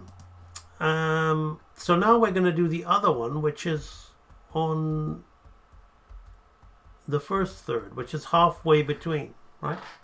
So halfway between this and this. I'm not going to draw it neat. I will tidy it up on the next off the live stream, because we want to look at the timing here, right?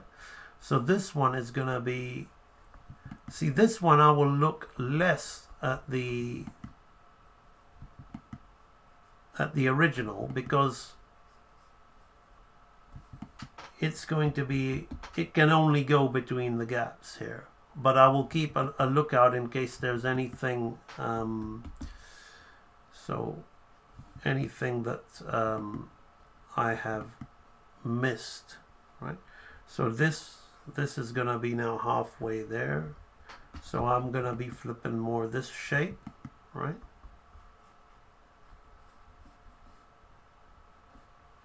Which is going to be coming down here. And the arm is here. So the arm comes out of it like that, right?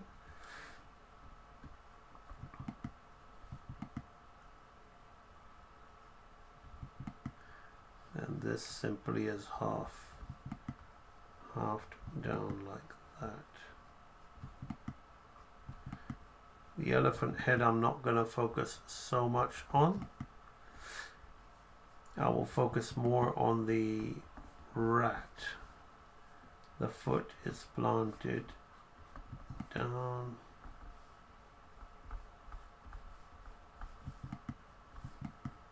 And that's just going to be that way there. Right, so again, what I am going to take note of here is the rat's face, right? So I'm going to see how he opens his eyes from the closed eye position. Very simple. We just have something like that.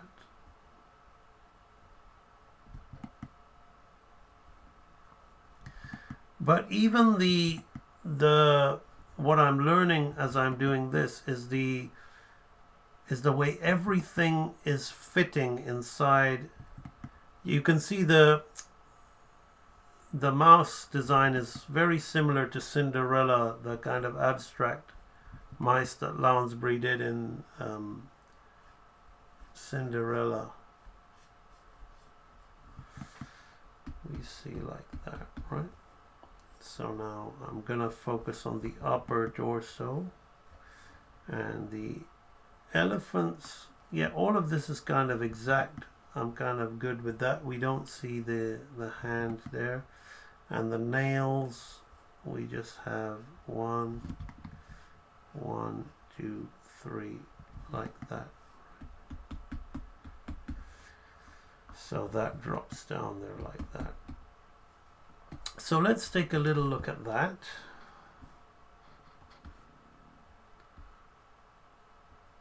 Right, so we see the arm. Now we can see what happens to that, right? So that is now going to go like that, right? Because that's now going to go down. We can see that clean circular arc. It's beautiful, right? Beautiful circular arc. Now I'm going to want to watch what happens to this leg here, right? This comes here. Look at the bouncing squash and stretch of the head as well. It's beautiful, right? Bounces and just it squashes down and bounces back up. Just so beautiful. See, these are the things that I'm really absorbing as I'm studying this animation. I'm not like trying to really make an exact copy for the sake of making an exact copy, right? So now I want to see, like, my guess is that the hand is going to be somewhere here. Let's see.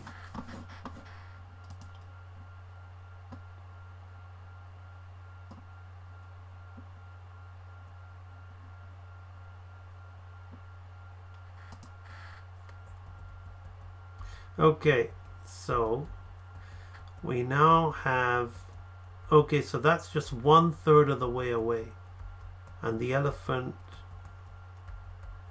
is just halving back up. Right, this is a fun frame. I want you to note the silhouette change. Right, let me just see if I got that. Yeah, so that goes down, right? Now notice the silhouette change. This goes down, the body goes down, right? Now as we go into this frame here, right, we move 1/3, right? It's your 1/3. There's only one in between here, right?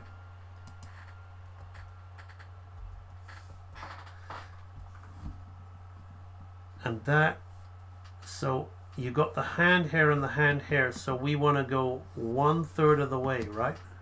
1/3 of the way.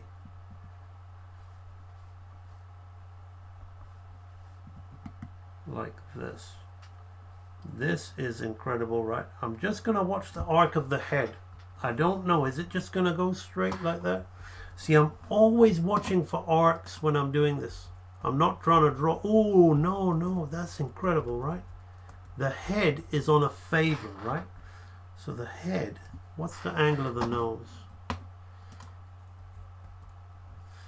So the head is just gonna stay very like this, you see? So I'm not trying to draw anything at the moment. I'm just going with his timing, right?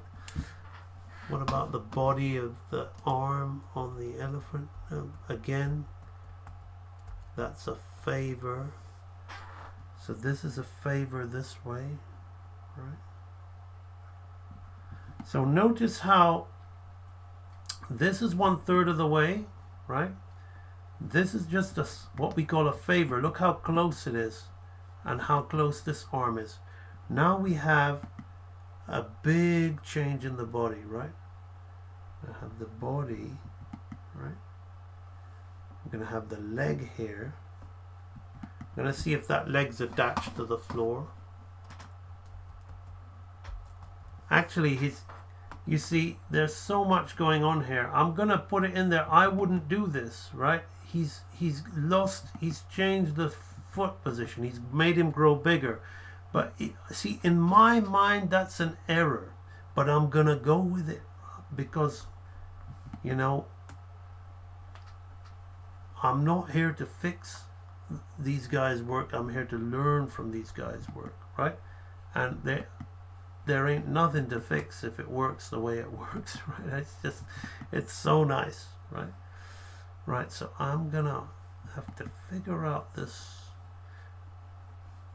This comes up here like this, right? And this is half of the way, I think. So everything is in line, so is in line with his nose, right? This is in line with his nose. And the foot, this is beautiful, right?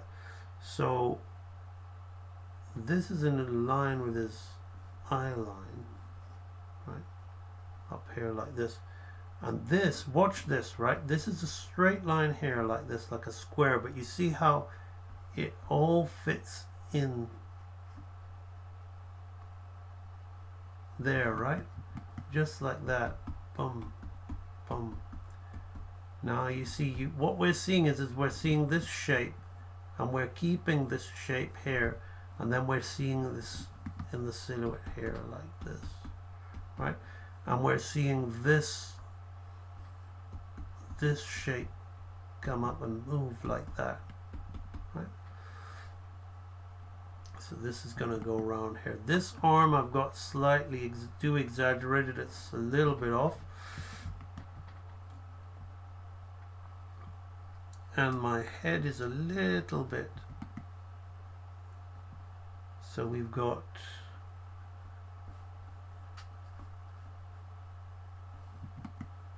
the body coming here like this.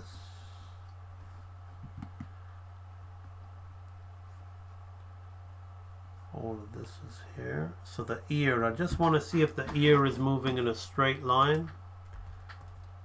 No, it comes down on itself just a little bit there like that. Boom, boom, boom. So it's not about talking down to digital artists, because the ones who are filled with hate and feeling sorry for themselves and fear and cowardice, they're never going to listen. I want to get through to the ones who are proactive, to the ones who really want to say, well, you know what, I love drawing and animation, and I'm gonna now learn things the proper way, right? All this time I've been wasting my energy focusing on software, right? And I've been constantly saying what software, trying to look for the shortcut to use to save time so I can just bash out this easy, simple looking stuff. Well, AI does that now better than any of you guys, and that's the truth. Quicker and better. So there's something that you can do that's very positive and proactive. It's actually learn the real drawing and the real animation skills. If it's more painting and drawing, then learn painting and drawing on traditional media, right? Or learn digital painting in a more painterly way, right? Learn the way a watercolor artist would paint, rather than using copy and paste and pre-built tree brushes and blurs and hue saturation and all that. Learn properly, right? And you want to do it digitally but properly, you can still use use your Cintiq or your Procreate or whatever it is. You can still do it. I mean, I'm still drawing like an ink brush in this program, right? I'm still working as if I'm working with a pen, right? Which is the way I've always done it. So this guy reaches over here like that. Now his hand is not in the screen from the study that I'm making, but that's all right. I think he may need a little bit of an increase, right? There I go, using the AI to speed up my error, right? So now this guy, he just kind of halves. I'm not gonna draw in too much of the elephant right now. I can do him off screen because he's very subtle. He's just in betweening, very subtle, easy in betweens, right? More just drawing in between lines of the light box, right? Maybe that foot is the only thing to take note of, so I'll put that in like that. All right, so let's have a look at that action, right? You see how now he climbs the delay, right? This arm and this leg, they go at the same time, same arm, same leg, but the arm hits the target with the leg delayed there like that, right? So now he comes down. Let's see how much more we have of this. We've got that frame. Where do we go from here? Okay, I think there's a couple of frames in here that... Okay, that's 2 frames. So I think it's all on ones. So I'm gonna do this one actually.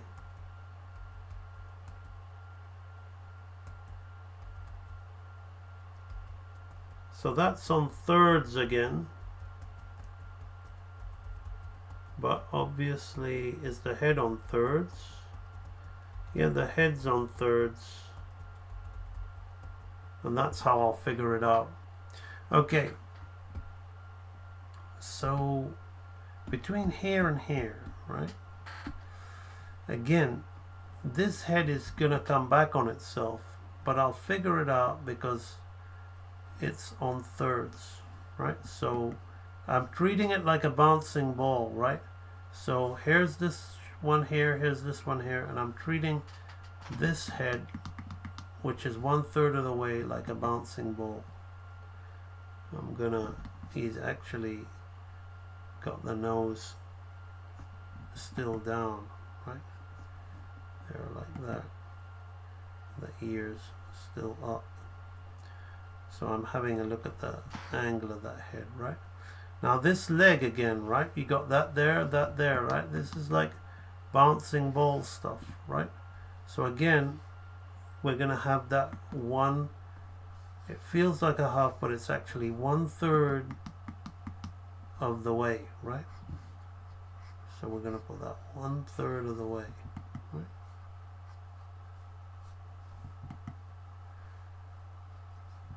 See, when I look at animation, even when it's moving fast, I can tell, you can develop your eye so that you can tell that something is done on thirds or halves, right? You can say, well, he probably used thirds, he probably used halves. Now this animation for me, when I'm looking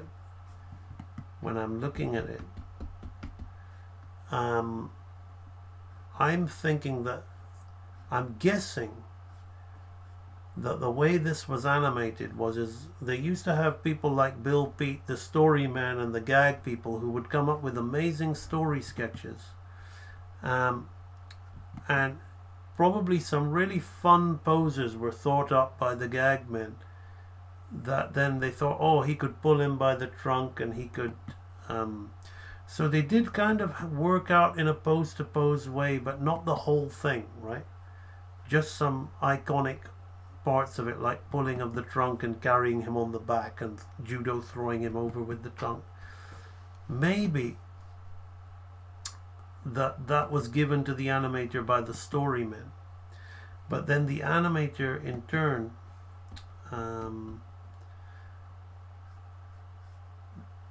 then probably did a straight ahead run and just let his imagination go wild. So that goes back on itself, as I thought.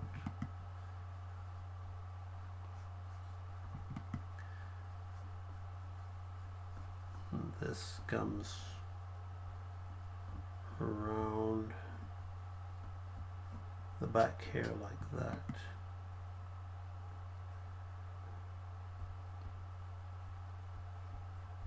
Again,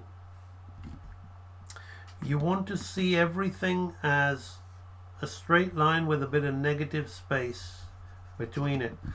That's how you can really start to improve your hand-eye coordination. So Cameron Black, I know that I had you doing, that's why if you can go back to all those drawings where I was telling you to work out the motion, the line that connects everything, was, you can see how I'm implementing it as I'm analyzing these poses here, right?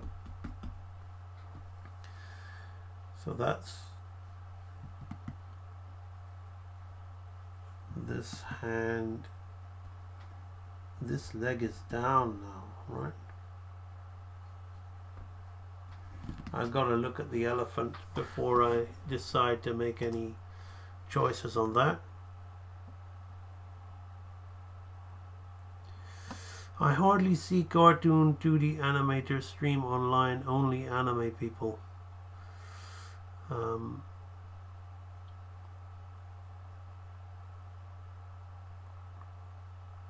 Hey Frode Mayfry, how are you doing? Getting back into paper animation.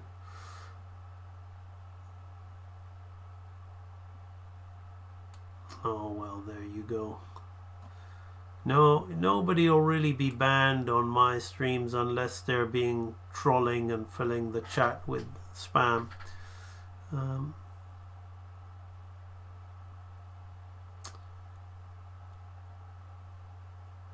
What do I think of Wolfgang Reitherman? I think he's amazing.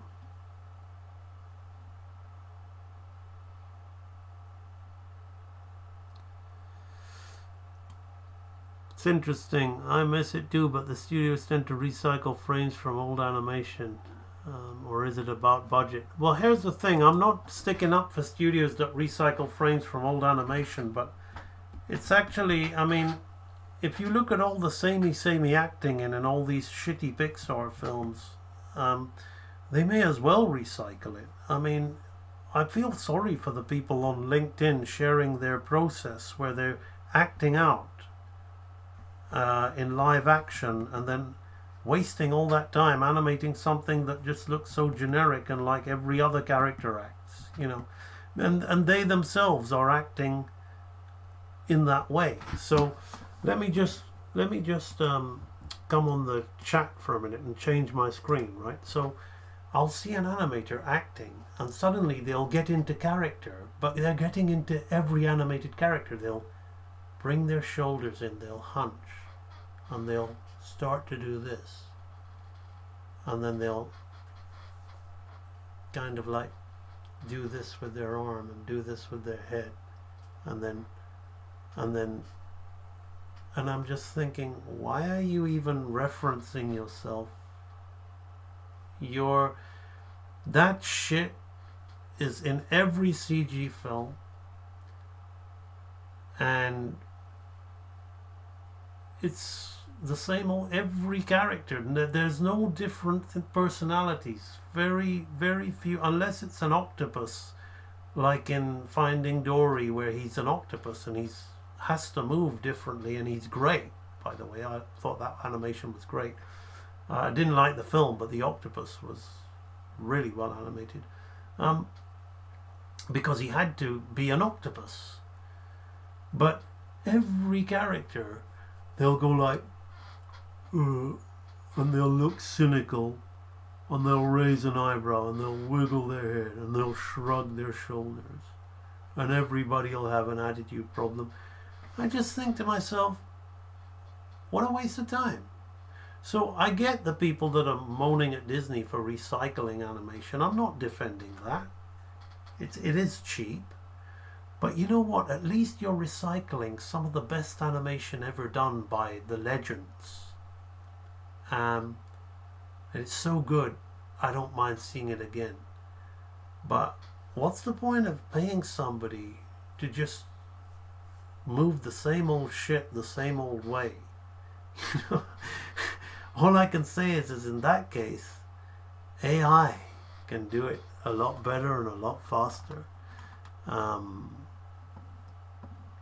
There you go. Right. So let's go back to looking at this thing.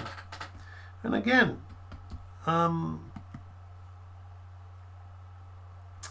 it's really just to people who care about the craft of animation more so than feeling like they're a valid artist. I think it's I'm not there's nothing really to defend about that stuff. It's very poorly done. It's boring. I mean, every character acts the same now.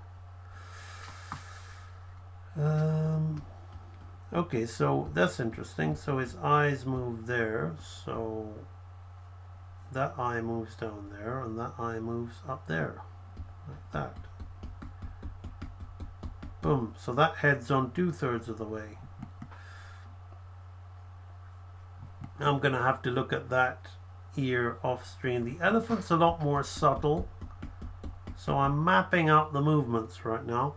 But what I can do is I can look at this rat. So I'm going to look at his expression change.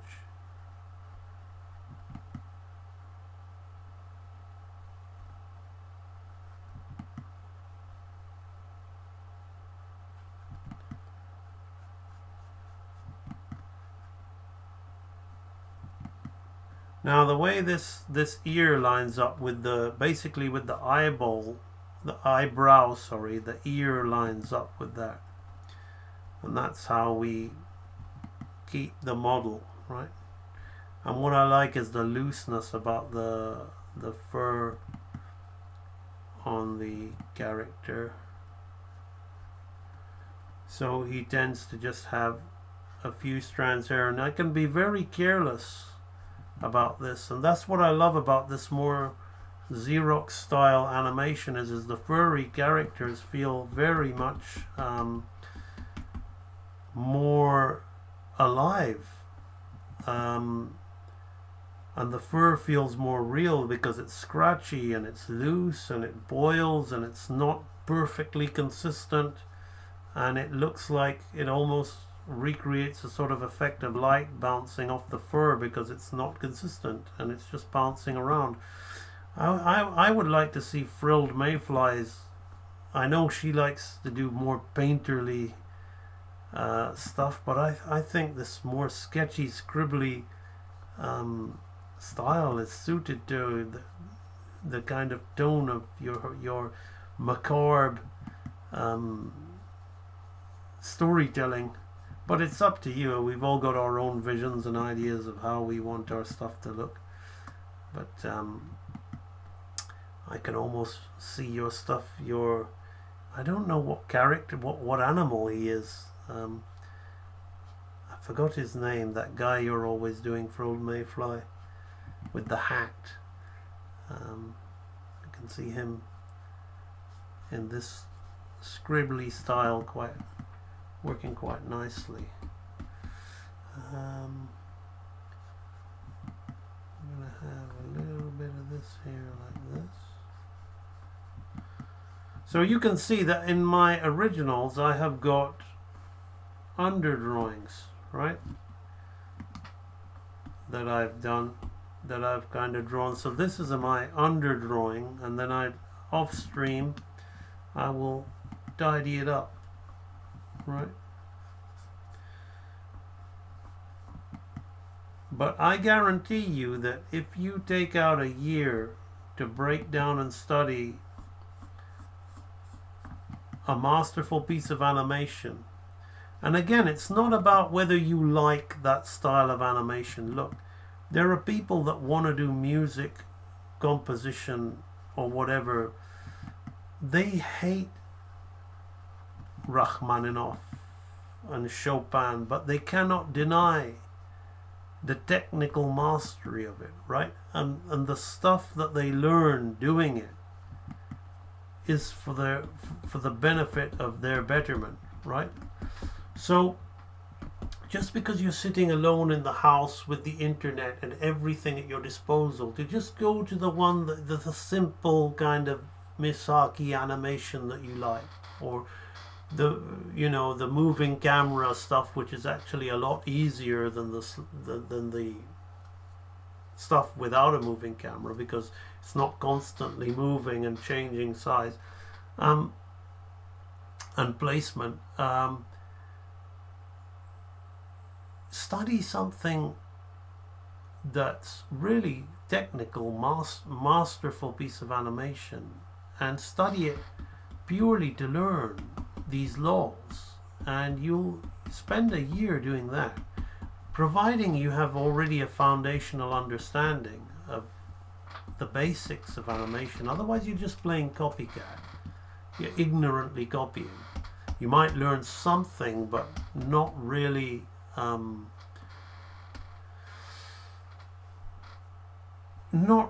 enough to really benefit you to the level that I'm talking about. So here we can really see now the rest of it is feeling too choppy as I'm starting to build it. You see, those keys were looking very strong, but now it's so choppy. You can really feel the pull. Here there's a stagger, right? There's a stagger here, right? But I haven't animated that yet. Now you can see that beautiful arc, and then it starts to pull the leg back up, right? So it starts to pull the leg back up, right? So there's another frame between here and here, but I'm not going to bother doing it. Or maybe, let's see. Now we're doing 2 hours and 7 minutes. Okay, good. That's great, Frilled Mayfly. Mike is his name, a chinchilla. When I mean recycle, I mean they use the same sequence. I know what you're talking about, like Robin Hood, but Robin Hood is, for me, houses some of the best character animation ever. I mean, that sheriff constantly doing that action, I could look at that all day. But I do take your point. It is, that's what the Wolfgang Reitherman direction. Some say he's a better animator than he is a director, but I love those films. I can't pretend that I don't. Okay, right. So let's have a look at. Yeah, The Lion King's just too much of a McDonald's film for me, but I can understand. I mean, a lot of people love that film, but it's just, to me, one of the weakest examples of Disney animation there is. Well, I mean, it's better than all that New Groove crap and Home on the Range shit, but it's nothing to the old stuff from my perspective. So he comes up here.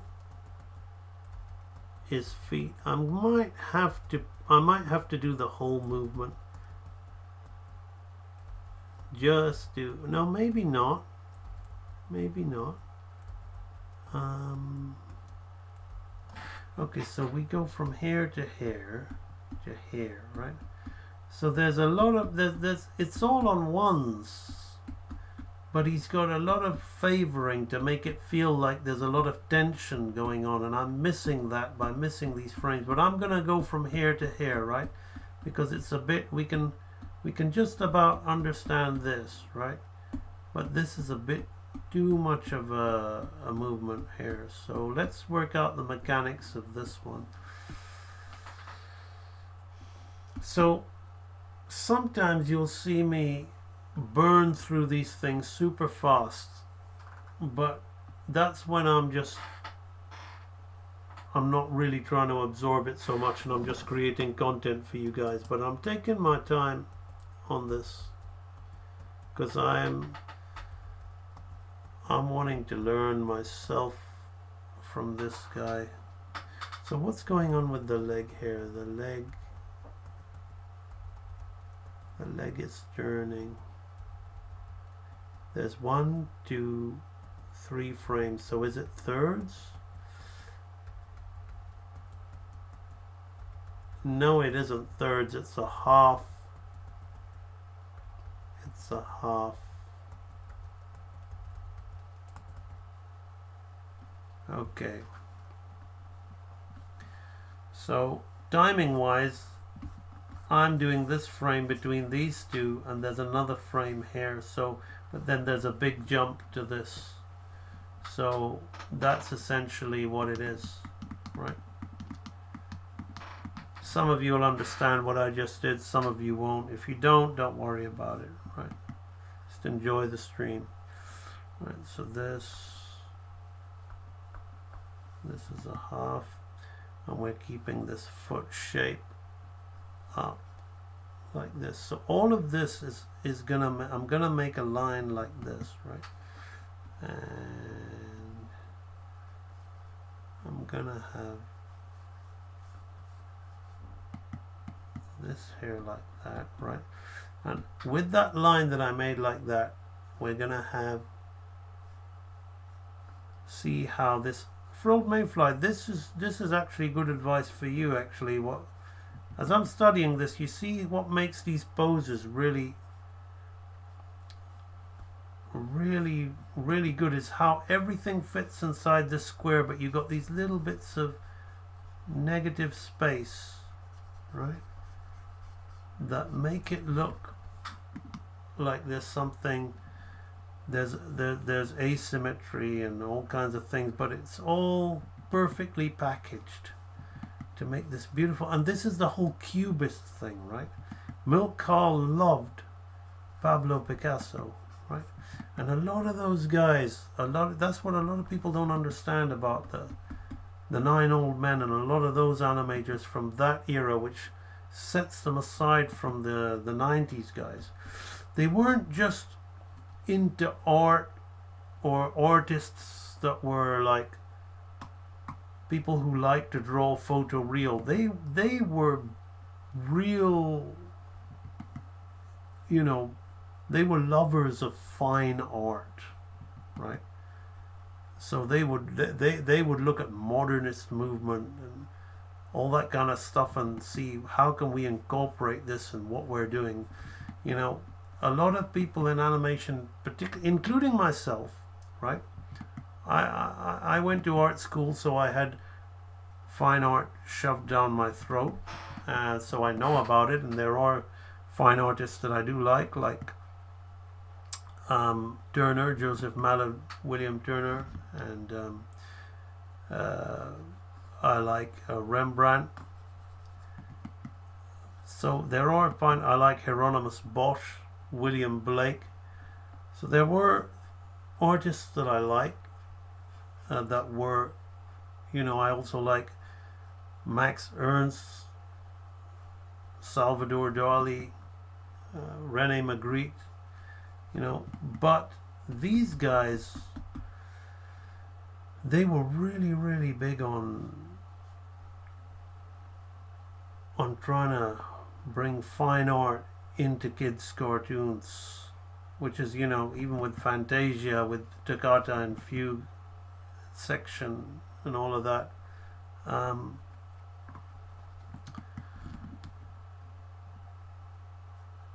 So I'm just going to look at the head here.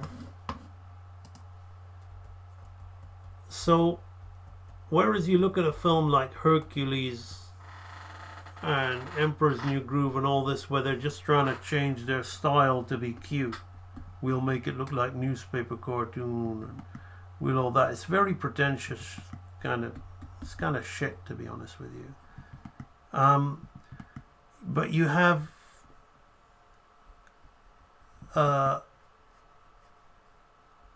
people like Mark Davis and Milt Kahl and these guys who were really actually were passionate about artists like Picasso. And if it, you know, I can't pretend that I would buy Picasso's work and hang it on my wall, right? But I have a tremendous amount of respect for it, because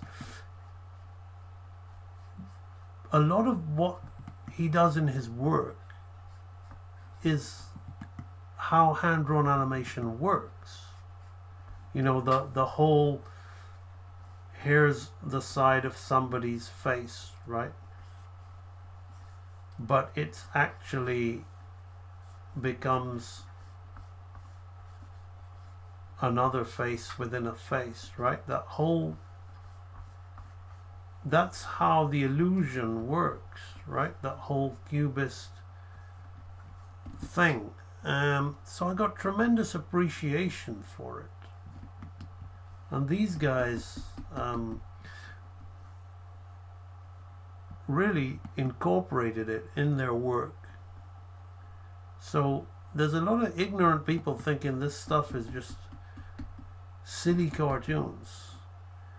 But this is a really intelligent, high art form, which is why, you know, maybe one day AI will be able to learn and get to this level. I don't claim that it won't. Who can stop technology from doing what it's doing, right? But one of the reasons why it'll be a lot harder for it to do it is because it's real art. You know, real art, not illustration, simple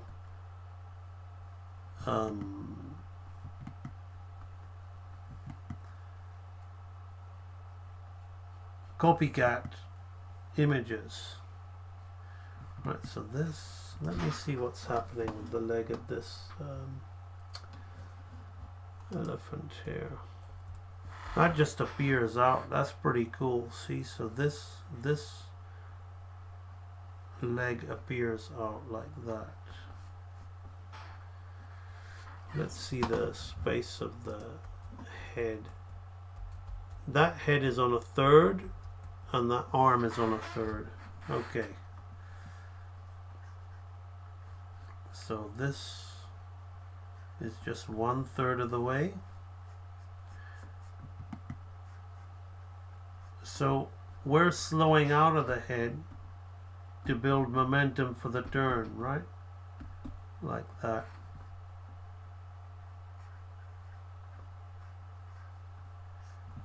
And you see how you have the eyes turning like that.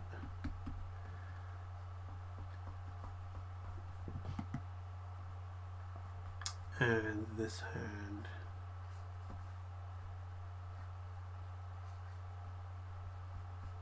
comes up here like that, with the ear in there. Right, so just a little bit of a cue for the elephant for me, and I can work that out some other point. Okay, so we hit. So that's how we get into that. So let's take a look at that and see what's happening to the movement there. Right, so now we can really see the closing of the hands and the opening of the hands and the reaching for the other leg now, which is cool. As that elephant is turning and rolling. Let's have a look at the whole thing in context now, which is going to be even more choppy. So here now we start to really see. You can see there's so many frames that as I'm scrubbing now, my software is finding it hard to keep up with me, so I've got to go a little slow.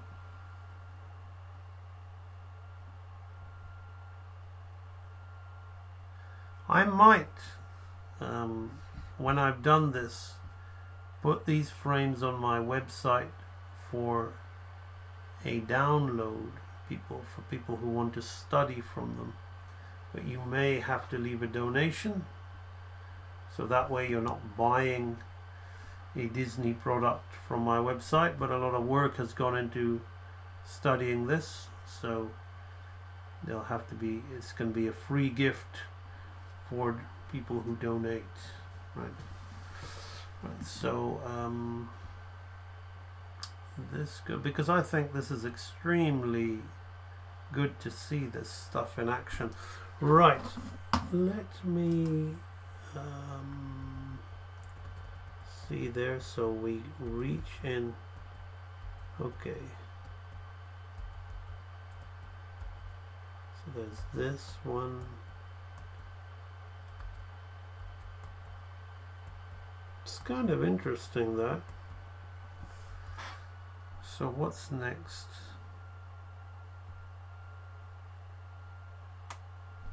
I've missed out a couple of frames there. I think I can just about get away with that. Yeah. Maybe not. I think I'll do the next one between here and here. How are we doing for time? We are 2 hours 28. What's going on in the chat?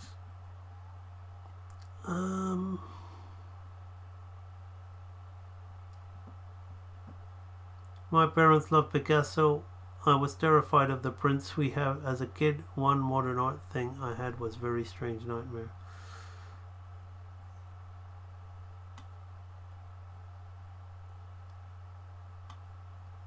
Fine art inspires me a lot. It's very classical art, like the Renaissance. Combines that with a sort of cartoons. Absolutely, you see, Frold Mayfly is somebody who gets it.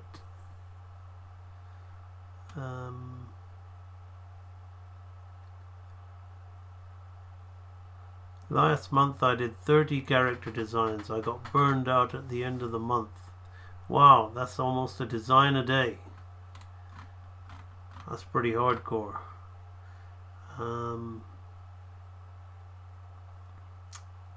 Okay, right. I'm going to do one more frame.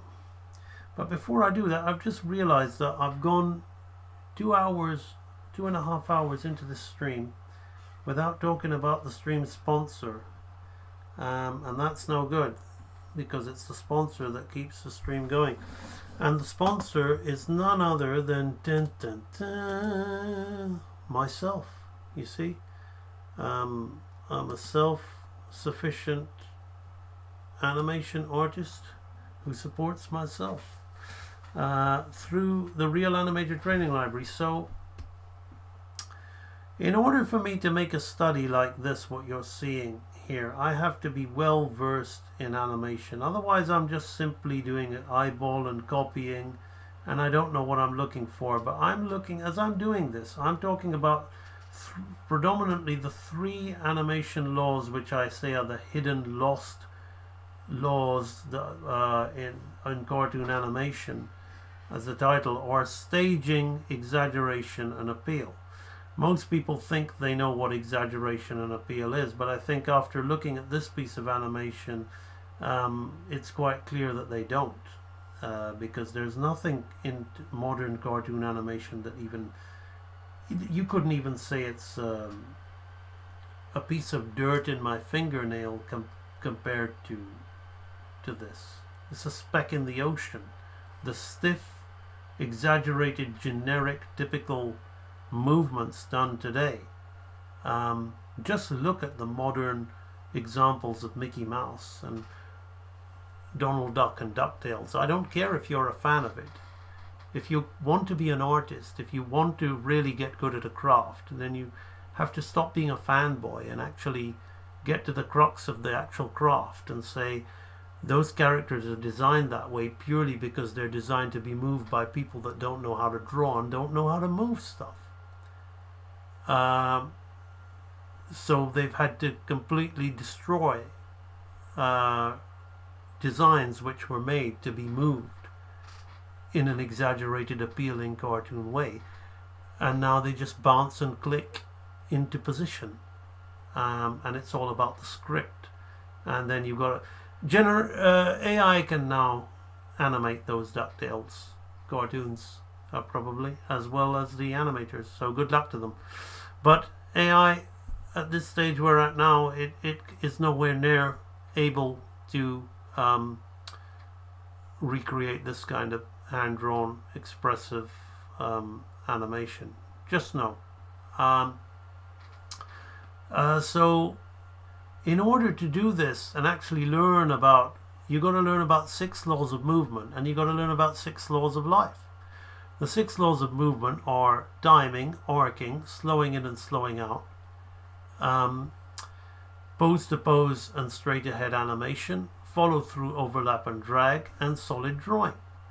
And there's a ton of that going on in here, which I'm picking up on as I'm making the study. Just here you can see follow through, overlap and drag.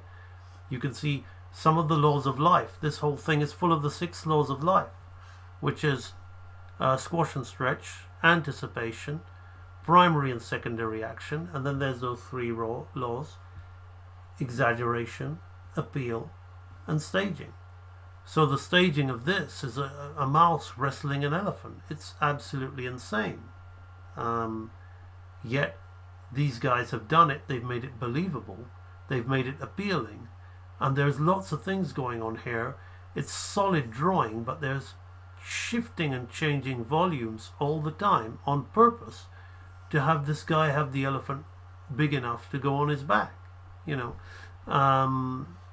have the elephant, like here they deliberately shrink the elephant in front of you while he's beating it up, you know, for comedic effect. So in order to really understand that, you have to literally know about those laws well enough, and you have to understand the fundamentals of animation. And that's exactly what I'm about. I'm about sharing all of these skills with you to get you to that level, to get you to the level where you can study proficiently on your own, the way you're seeing what I'm doing by taking a master. What I'm doing effectively here is like a pianist learning to play Rachmaninoff.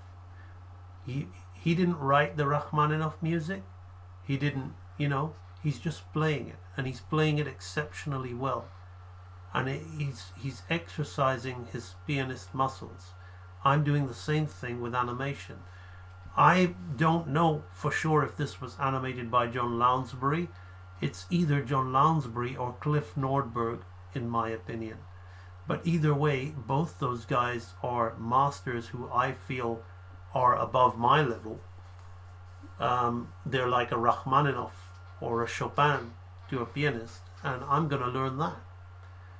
But I can learn that and elevate myself to this level, to this elite level, by learning from those elites, because I have that fundamental understanding that I teach in Real Animator Training. So if you go to ambanimation.com and you click on Join the Real Animator Training Library, you will be taken to this page, which will explain to you everything about it. But so let me just jump forward and say you've got two different choices here. You've got training archives and edutainment archives. What you're watching currently on the screen right now in this free YouTube live stream could be considered as edutainment. I'm giving you a lot of tips. I'm giving you a lot of insight into what makes this great. But realistically, you're not going to be able to apply or implement what I'm telling you to such a constructive effect that'll make a significant change to your work. There are many people out there who make YouTube videos and you absorb that content and you feel you're learning and you feel inspired and you feel motivated, and you go away only to get demotivated after a few hours or maybe a few weeks, and then you go back to YouTube or whatnot. That's edutainment. So I have a whole archive of stuff like that, but I don't pull the wool over your eyes and call it training. We've got animation sessions, so if you like seeing animation breakdowns, you can watch me, not in the sessions you can watch me doing animation from scratch. Let's talk about the breakdowns. We've got animation breakdowns. You can watch me doing Disney squirrels, so there's at least 3 hours, 6 hours, 9 hours, probably 10 hours of me breaking down this scene here with these squirrels in Robin Hood. You can see me breaking down the Thundercats intro and explaining that to you. You can see me breaking down Yosemite Sam. So you can see tons of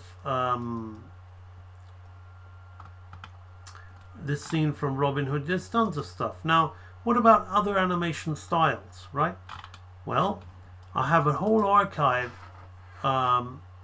dedicated purely to, let me just go to the member dashboard so I can just go straight to those archives.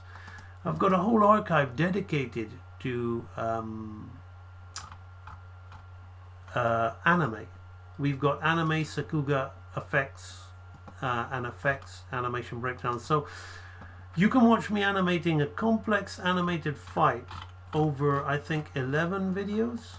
So you can see me break down and study the whole thing and explain to you the things I see, kind of like what I'm doing today with the anime section, with the anime. So this fight goes on for 11 videos. And then you see me doing it with anime water. So we've got 5 videos on water, how anime animate water. Let's see. This happens sometimes when must have some traffic, a lot of traffic. So now we've got fire, animating fire. We've got 4 videos on anime fires effects. We've got how many videos? We've got 2 videos on smoke, and we've got 2 videos on explosions. So we've got a whole stuff on anime breaking down in the edutainment archives. If you click join if now, you're more serious and you really want to learn the fundamentals and the laws of animation, then you're going to want to do the training archives. You can get them in a bundle, or you can get, to save money, or you can get them one at a time. So we've got basics, where you go through some of the exercises that you're seeing. These are step-by-step follow-along exercises, and that's the real stuff. So you're going to have to do it. I've explained it to you before that all this is bouncing balls and swinging pendulums and flour sacks at a very high level, right? You're just moving. This hair is just a circular motion, right? And it's like, where have I got that, right? Let me show you exactly what it is in real animator training. So we've got jumping balls, we've got balls with weight and texture, but when we move on to pendulums, we've got the basic pendulum swing, the pendulum settle to a stop, the pendulum drop and dangle. Now here's this, the complete pendulum swing, where it goes through all of those various motions, and then it goes in a circle, very much like the kind of circular motions that you see in this thing. And these are the essential foundational things that you're going to have to learn if you want to be a good animator. And then you move on to walk cycles. Now my walk cycle videos are not like others, right? We don't just do one cycle of a man and that's it. We learn about the leg mechanics, the body mechanics in relation to the legs, then the head in relation to the body, then the arms, and the timing afterwards. And we do that for 6 different walks. So we've got a basic walk, we've got a standard walk, we've got a jog cycle, and we got a run cycle, and then we work from doing it from the side isn't enough, we got to do it from the front as well. So you may have seen some people doing the run cycle exercise early in the video. Somebody did a pretty good job at this, just proportioned a little bit differently. Then we move on to head turns. Now some people want to try and keep volume with complex characters. Well, can you move a simple character with 2 dots as eyes and keep volume? I challenge you. That's what we do in this basics head turn and varied head turn videos. So ultimately, all these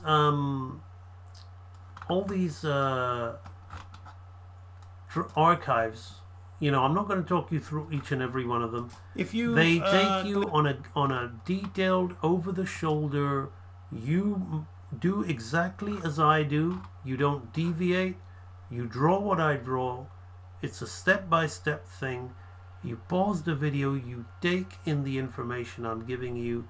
It's the best, most powerful way. We've had people who have been to CalArts sign up to this place. We've had people who've worked for Disney join this archive. That's the truth.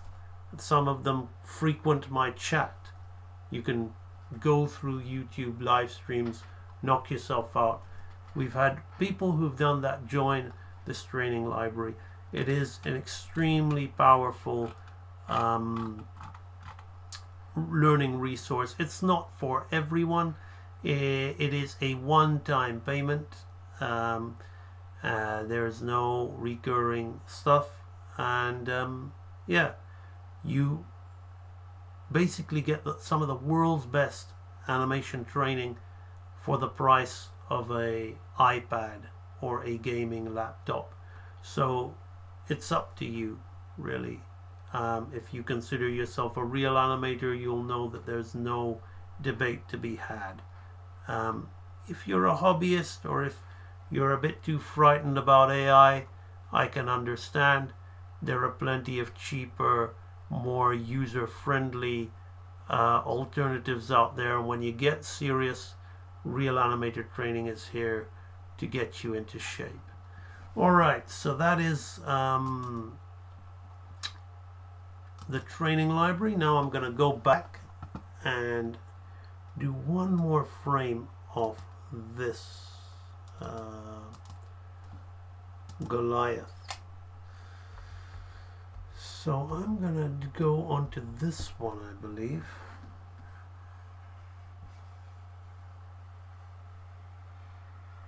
You've got a lot going on there. It's this section here. So yeah, that's not good enough.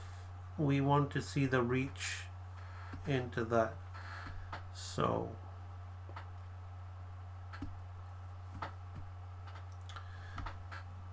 I'm gonna have to look at the spacing here.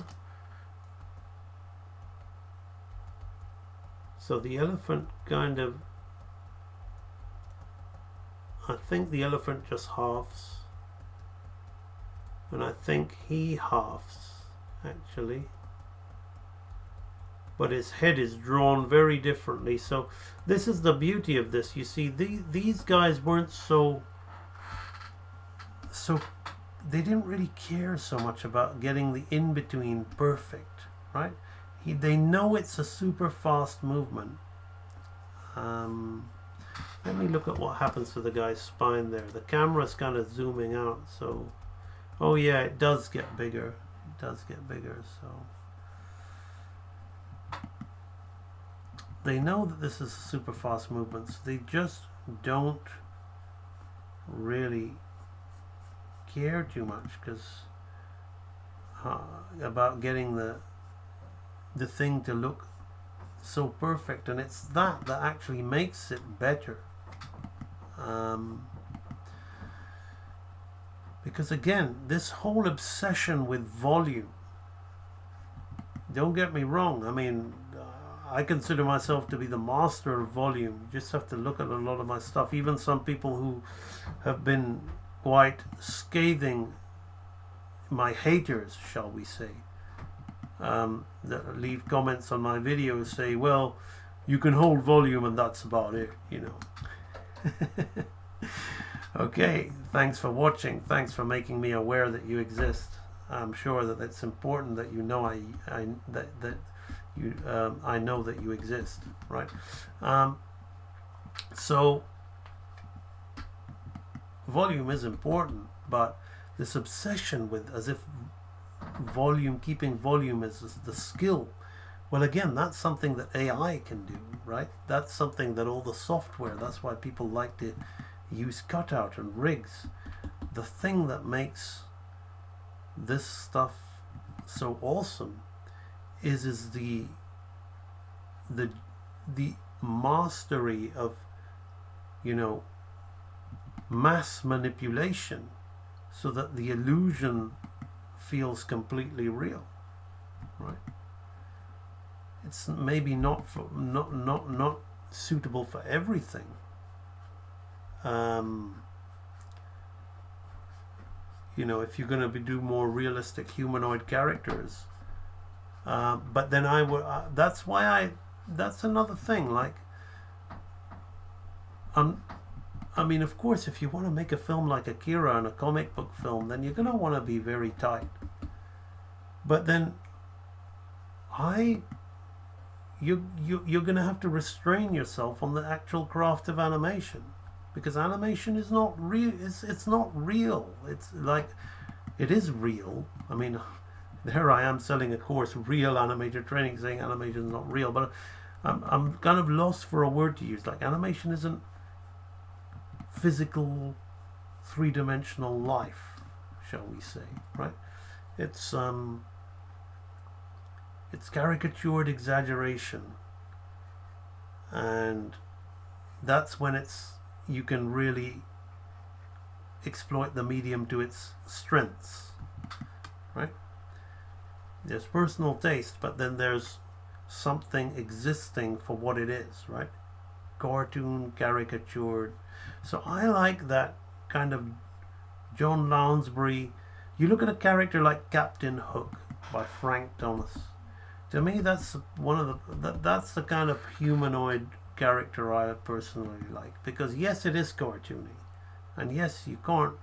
The kind of story you're going to tell is going to be different, but it's animation, it's drawing, it's refined. Like Captain Hook is very restrained actually, but at the same time he's an appealing cartoon character that can, you know, have appeal and exaggeration, and his mannerisms are very, very, you know, a lot of those guys had they would shoot it in live action, and they would study the live action, and then they would go ahead and exaggerate it. So it would be very different to the way those people those animators on LinkedIn filming themselves, pretending to be Pixar characters and then going away and animating what they would have been done without even needing to film it, you know. These guys would look at the film stuff and then they'd I mean, obviously in the earlier films like Snow White, Disney, when they were making that film, they were very good at cartooning. You had films like The Brave Little Tailor with some of the best acting in there, and the dwarfs are kind of acting like that. But when it came to drawing realistic humanoids, they weren't there yet. So Walt said, you know what? We need to film it, and that's how you learn. And then they went from that to things like Cinderella and Sleeping Beauty, then where it was a lot more graphic and a lot less dependent on the stats. But then you had Milk Calls Peter Pan, which was a lot of fun in terms of I'm not a huge fan of the actual movie, but from an animation standpoint, there's some amazing stuff in there. Absolutely amazing stuff. From Mark Davis's Tinkerbell to Frank Thomas's Captain Hook to John Lounsbury's George Darling.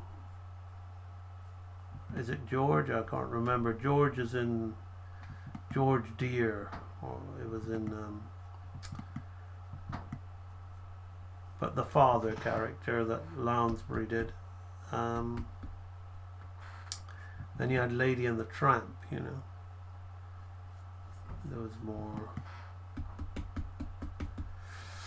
Okay.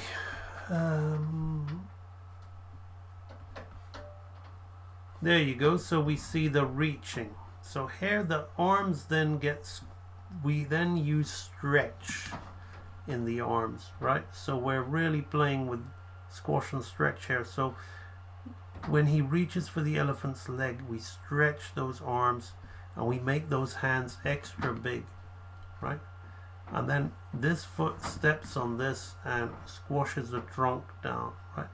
And then as that foot comes down and squashes the trunk, this foot comes up, right? So extremely appealing stuff. So we have something like that. So anyway, that's I feel that gives you an insight. How are we doing for time? Do I have any more questions on the live stream? This is a very random question. Have you seen the show Arcane? No, I haven't seen it. It just looks... You know what? You can't really comment on something you haven't seen, but I guess it's like somebody asking me if I have seen... I don't even know the name, but there's probably some very lucrative OnlyFans models or whatever, but I don't know. I just have no interest. It just doesn't appeal to me. So I look at Arcane and it just looks, it looks like a PlayStation game. Just doesn't appeal to me. It's not what I do. I do hand-drawn 2D animation. Animation is again, I can very well see AI doing Arcane. If somebody was to take Arcane and draw it in an expressive graphic comic book, ink splattered comic book style, and animate it in a very sketchy way, that would be interesting. Maybe I would notice it then, but it looks, from what I've seen, it just looks like the cut scenes that I used to get on my Sega Saturn. You know, that and Spider-Verse, they just feel like, what is it, 32-bit video game cutscenes to me. Again, it's like I said, I mean, it's not a simple case of me just trying to say everything that was old is good and everything that's new is bad. I can understand why this attitude might frustrate particularly young people. But young people who haven't educated themselves in the deeper sense, like I mentioned, the work of art in the age of mechanical reproduction by Walter Benjamin, an essay, and we're living in those times again. You just replace the word mechanical reproduction with digital reproduction. You can't get away from the fact that art is an umbrella term, and there are going to be people who like commercial art, and there's nothing wrong with that. I'm doing animation. Walt Disney, commercial art. Disney himself said, I sell corn, right? So let's not, I'm not trying to be pretentious here. But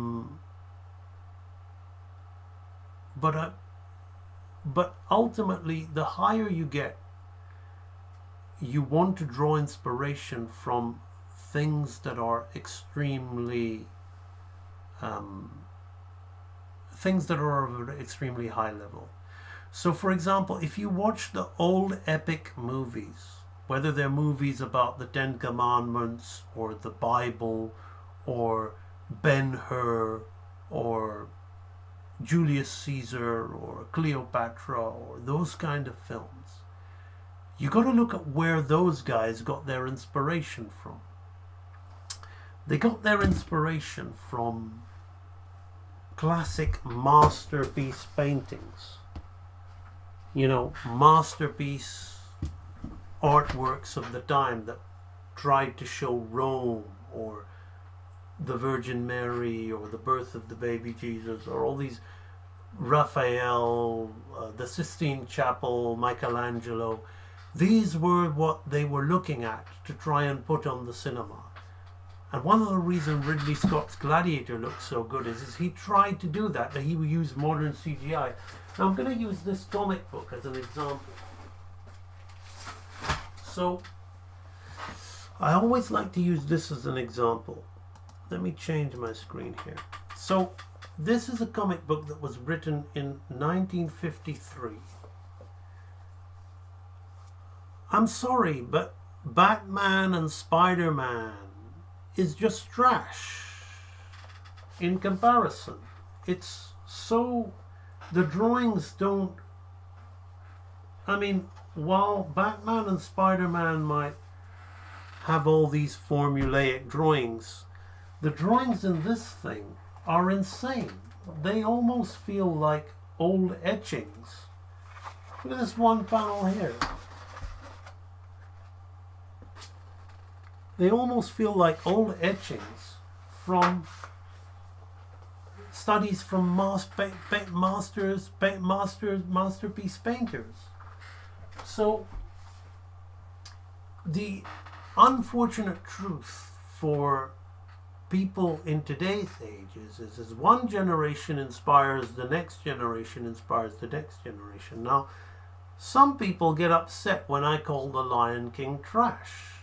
If you go back on some of my earlier streams, even 7-8 years ago, you'll see me praising The Lion King, because we're all evolving as artists. I don't want to look in the mirror and say that's all I'm ever going to be. I'm not going to stand by everything I say. I used to love those 90s Disney movies. But the fact of the matter is there's a lot of people learning, thinking that that's the highest of hand-drawn animation, but that's just junk compared to films like Sleeping Beauty and Bambi and Fantasia and Pinocchio and Lady and the Tramp, Sword in the Stone, The Jungle Book. Maybe there are elements such as the art direction and some of the volume control and some of the little more like modern, because you like modern acting, you may be able to relate to it a bit more, but it just doesn't compare. Again, these guys were looking at Picasso and they were incorporating that, whereas these guys were looking at the cartoons and trying to make them easy formulaic things so they can turn out a movie a year and hire people who couldn't really. There was a reason the 9 old men ruled over the studio for so long. It was just those guys that were animating, and then the other guys, like I mentioned, Cliff Nordberg, amazing animator, nobody really knew his name.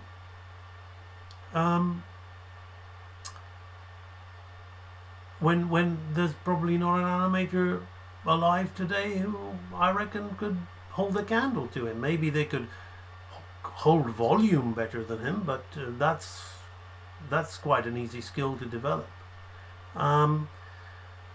So whether it's live action or whether it's hand-drawn animation, the unfortunate, uncomfortable truth is yes, the quality has gone down because the things people are drawing inspiration from, or, you know, film has always used technology, always wanted to use technology to tell a better story.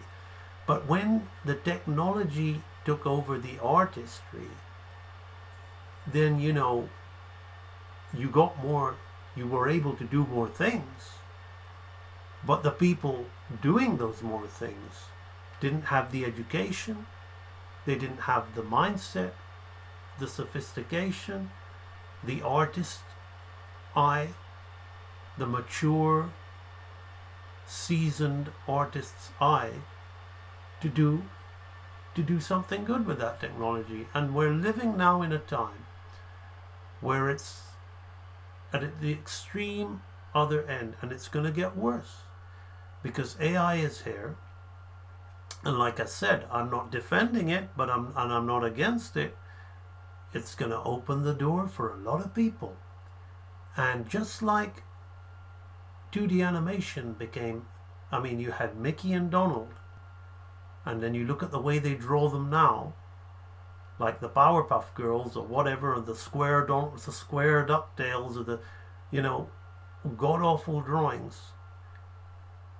You had those people coming and ruining hand-drawn animation, but now even the rigged animation, which I call crap, is going to look like art compared to the you know, the endless amount of AI that's going to be shoved in our face by anybody doing it. So yes, the older something is from an artistic standpoint of view, the better it is, because it's just simply drawn from stuff that's more, it's drawing from stuff that's more artistic, more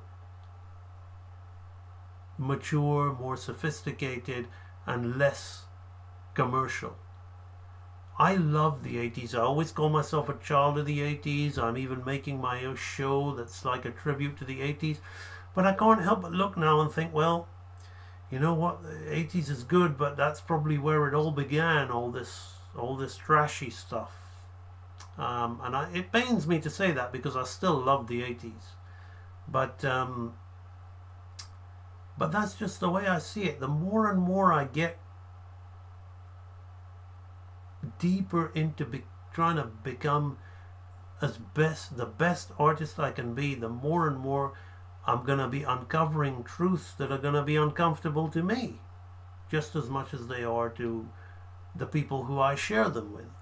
And for me, I'm not interested in defending my position. I'm only interested in seeing how far I can take my ability. Now that is subjective, because if I worshipped 90s Disney, I would already be there as far as I'm concerned. As I said, I mean, it's awesome, because back in the day I would have given an arm and a leg to be having a conversation with the likes of John Musker, but it just happens on my, but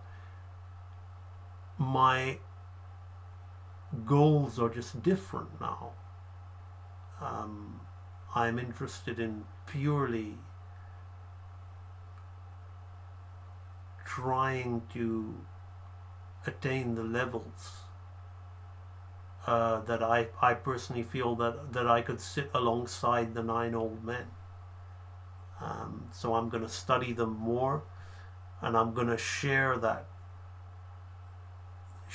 everything that I do with you guys, because that's what real animator training is about. Real animator training is essentially about preserving this art form and getting people to return to the standards that defined it, that brought it to such a high level, and only then we can even think about taking it beyond.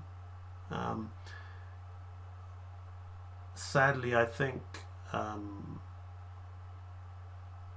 after the 9 old men, it just went down.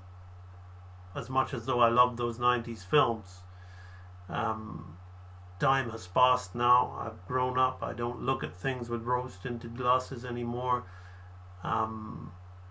There's still so much to like about those films. There's still great animators. There's still people who you can learn from and admire. I'm not saying that they're not, but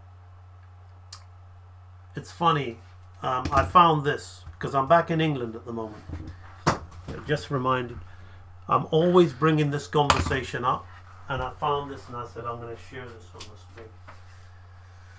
So here is my Art of Lilo and Stitch book with a signed drawing by the man himself, Andreas Deja.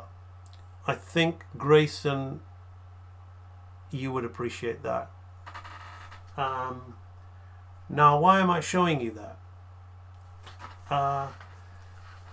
Some of you will know that I've told this story so many times on my live stream, but I've never had the book because I've told it when I've been in New Zealand, and I'm in England at the moment where my books are.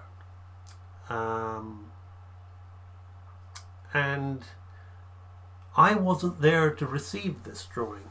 My brother bought this book for me as a gift, and my brother went to LA, and Andreas Deja was, and still is, because once a hero, always a hero. I wouldn't be doing what I'm doing today if it wasn't for Andreas Deja. He was, when I was young, I thought he was better than Milk Carl. When I was a kid. And my brother actually told this to Andreas Deja when they were having lunch. He said, "You're our Milk Carl." And he said Andreas Deja put his head in his hands and just became so embarrassed and said, "No, no, no, no, no. I'm not trying to be modest. Those guys, none of us are even close." And I didn't understand it at the time because I was such a fan of the 90s movies and those animators, but I understand it now. I understand it now. And that's what it is. So every time I find myself doing work and I find myself being a little bit happy with myself and saying, "I'm so great," I then now feel like, okay, well, if I'm that great, let's look at the 9 old men. And then I look at the 9 old men and I realize, okay, let's study. Let's try to be as great as I feel I am inside. But when I look at the work, no. You got to study more 9 old men. So that's what it is for me. Travis, the Insta Animate, good to see you on a live stream, my friend. Artworks Legacy, so good to see you on my live stream. I hope you are well. I hope your sister is well. To supporters, long-time supporters of my stuff, thank you. So what have we got? Wally Wood, I love his drawings. I found out about Wally Wood a lot later in life, and wow, there's just so much great stuff that I want to study. um,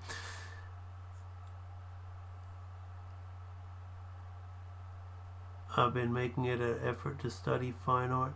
Did you like any of the Asterix and Obelix 2D movies? You know, before I ever wanted to be a hand-drawn animator, when I was like 8 years old, I wanted to do animation after seeing Sword in the Stone. But before that, when I was 6 years old, I used to write my own comic books and my own Asterix books because I loved Asterix. And the first Asterix film I saw when I was a little kid was Asterix and the 12 Tasks. And even then, as a little kid, I never felt the animation, the movies were any good. I always found them to be really boring. But there is some really nice animation in some of those movies. My director on the Tales of Despero, it's funny because I may as well get this out now because I've got a picture of him here. I found this old Despero crew book. Anybody who was a member of the crew on Despero. So this guy here, they're the two directors. That guy directed Flushed Away, and he's Rob Stephenhagen. He worked on Asterix, and he's one of the best. These were his drawings. He drew like an old school Disney animator. Working with him really elevated me to a super high level. Look who's there, looking really young, and they made me a criminal. Where was it? So I'm finding a lot of cool stuff. Now I've come back to England. A lot of old stuff in my old parents' house. I've come back to visit my mum and spend some time with her. So I'm finding a lot of cool stuff. But it's funny you mention Asterix, because while I don't like the movies, I can't say that the animation was in some of those movies wasn't top notch, because people like Rob have worked on them and is outstanding draftsman. But no, I didn't enjoy the movies. I always found them to be nowhere near as much fun as reading the books.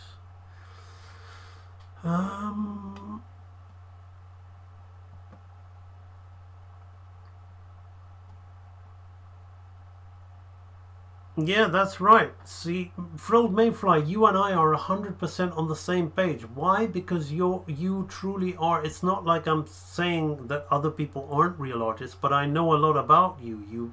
You've bought into my training program. I follow you on Instagram. You're always on my live streams, and I know what you do. And you truly are a real artist. You make sculpture, you draw, you paint, you also do digital art, you do digital animation, but you're so much more.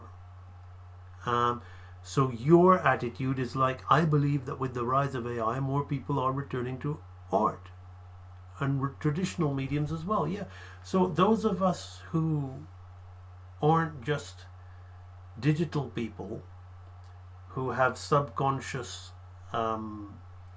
imposter syndrome, which is now being exposed by AI, have got nothing. We don't feel afraid or intimidated or anything. It's just there.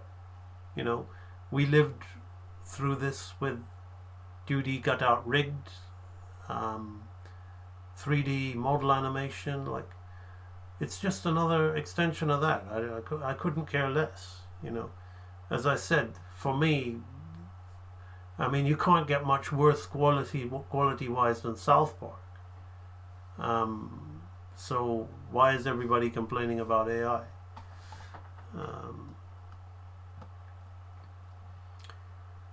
I made a YouTube channel. I almost have 2,000 subscribers. Well done for you. Thank you. I do whatever art I want to do. I hope I inspire folks to make art in whatever form whether digital or a bunch of sketchbooks. Inspiring folks is a nice side effect. I guess the main thing is to just do your art. And I guess saying that, I've come to the end of the live stream, so I'm going to end it in the usual fashion. For those who are about to draw, I salute you. Paper is king. Do your work, not just your work and no more, but that little bit more for the lavishing's sake. That little bit more that's worth all the rest. And if you doubt as you must, and if you suffer as you must, do your work. Put your heart into it, and the skies will clear. Then, from your very doubt and very suffering, will be born the supreme joy of life. Remember, people, to keep it real, and I'll see you all on the next live stream. Thanks for joining me. Bye-bye.